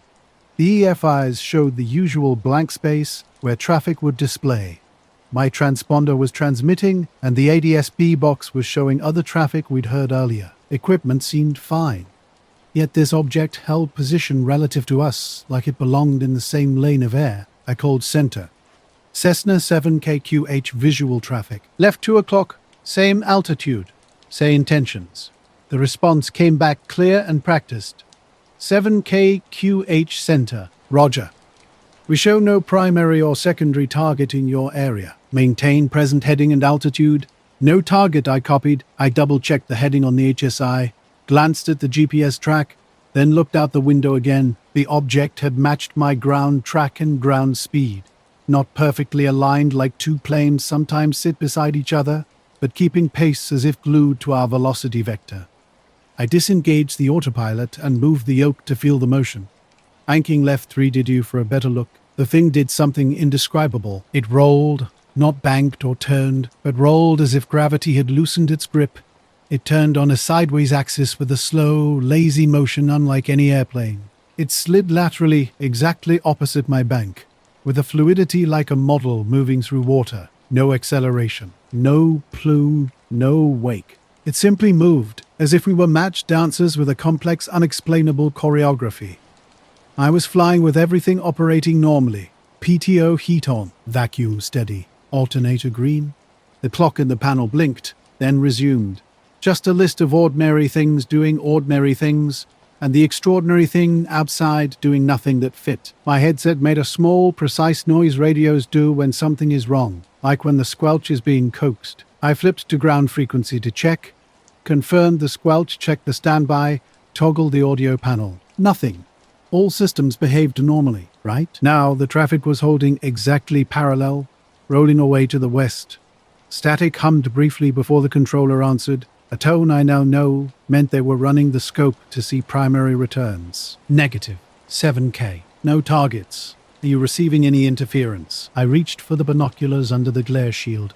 Cold and damp to the touch, like they'd been somewhere colder before. Holding them up, I got the shape. Vague. Geometric. Not like the rounded belly of most aircraft. The edges appeared matte. Not reflecting landing light at all, but the silhouette was crisp. No windows, no tails, no prop blur at the scales involved. I would have expected something to flicker or shimmer. There was nothing. It just existed and matched us. When I turned for a head-on view, it did something else. It banked right, and I nudged the throttles to keep airspeed steady, not wanting to climb or descend and hand control back to the autopilot if I could help it. The object didn't follow in a straight chase. I reversed the feel of the moment, sliding away as if tethered on a nearly invisible string that someone eased free. The roll completed like a lazy turn, then drifted. I'm being clumsy with words, because I don't have a better one, sideways down the horizon. It moved with no noise, no thermal wake, the way a whirl of smoke disperses, only in reverse. I called approach on the guard channel, told them my tail number, that I had traffic visually at 1 o'clock, matching my altitude and gliding parallel. Approach 7KQH, excuse me. Can you verify if any aircraft are in Ulmer sector? They came back quick. 7KH, negative. We have no targets on primary in that sector. We are showing your transponder and other known traffic, but nothing else. So, I asked the only question that mattered. Can you show me? I've been watching this thing for about 2 to 3 minutes. Tracking its position roughly to my left and at the same altitude. What started as a curious puzzle simply vanished. The silhouette narrowed and brightened, almost like a lens-bending light. I expected some visible sign, a strobe, exhaust, something physical. Instead, it tightened into a point and then disappeared completely. No transition, no spray, nothing. One moment it was an indigo cut against the lower sky. The next, gone. No transit across stars, no streak. The space where it had been was empty, like someone lifting a birdcage. After that, small things in the cockpit started feeling unsettled. My cheap pilot's watch jumped 5 minutes fast and then corrected itself. The thermos slid on the console for no reason when I returned to neutral trim. My phone, which I'd set to record, had bizarre results. One file corrupted into an unopenable blob. The other showed just 3 frames of a dark smear. Then blackness, my phone labeled as unsupported. I told the controller about the recording and they marked it for engineers. Strangely, they didn't request the file. Instead, they asked if I wanted to divert. I didn't. Nothing made sense to divert to. We continued to Farmington like a ship passing through an insignificant fog. My hands hovered above the yoke during approach, almost afraid to touch it. The wind remained steady, the runway appeared, and the landing was textbook perfect. On the ground, I taxied slowly, leaving lights on, because the cabin still had that odd electric cooling I couldn't explain. At the FBO, I filled out paperwork between customers and tried getting someone to examine the files. Maintenance checked my transponder traces, ATC printout, and GPS log. They found nothing unusual except a tiny GPS track anomaly, a half-second ground speed blip. The controllers sent me the radar tape, where we'd been looked clean. This sort of thing happens sometimes at night, one said, as if that explained everything. I didn't expect an answer. I didn't think there'd be a report. Now I was driving home late one night just outside Ashtabula when the fog rolled in thick and heavy. My name's Dave Hollis, born and raised in this part of Ohio. I'd worked nights at a gas station in town, so foggy drives weren't new to me. But this night felt different. About 5 miles past Geneva, heading west toward home, something strange began to unfold. Headlights appeared through the mist. Nothing unusual at first, except these lights never got closer. They seemed to float in the fog, steady beams cutting through the grey without making a sound. No engine noise, no tire tracks on the wet road. I slowed down, watching these peculiar lights. They stayed directly in front of me, maybe 100 yards away, moving as if they wanted to meet me. When I pulled onto the gravel shoulder to let them pass, the lights just stopped, hanging suspended in the fog. Sitting there in the silent night, with only my engine's faint hum, something else emerged.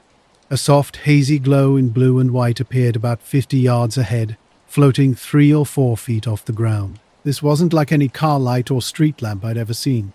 Later, back home, I filed my routine incident notes. But I didn't tell my wife the full story. I kept turning that empty patch of sky over in my head. When I talk about it, people look for explanations. Weather balloon, experimental drone, a trick of the eye. None of those fit what I saw. If anything has changed me, it's how carefully I check everything now. The transponder, the squitter, the frequency, wing flex, even the thermos under the glare shield. I still fly at night. It's my job, and I've done it a long time. But now, when I'm on the leg to Farmington and something dark sits where a star used to be, I call it in. A little sooner. The controller always says nothing is showing. They always do. As I was driving, something strange happened. The fog seemed to swallow me up, and then suddenly, a glow shot straight up like someone had flipped a switch. In a smooth, fast line, I soared into the sky and vanished into the clouds above. Right after I lifted, everything went dead quiet. The usual distant sounds. Crickets, cars on the highway, even the hum of my own truck, all just stopped. It was as if the whole world had paused for a second. I sat frozen for a long moment. Then I shut the truck off, rolled down the window, and listened. Nothing. Not a bird, not a breeze, not even the usual crackle of insects in the weeds. When I finally turned the truck back on, the headlights were gone. The fog had thinned a little, and the normal sounds of the night came creeping back. I kept driving, eyes darting to every shadow and movement in the woods beside the road. The rest of the drive was uneventful, but I couldn't shake the feeling of being watched or like something had slipped right past me in that fog. At home, I double-checked the locks and sat for a while, just staring out the window at the dark road. I still don't know what that light was or what it was doing out there, but I know I wasn't imagining the silence that followed. If you ever find yourself driving through thick fog near Ashtabula late at night, watch those headlights carefully.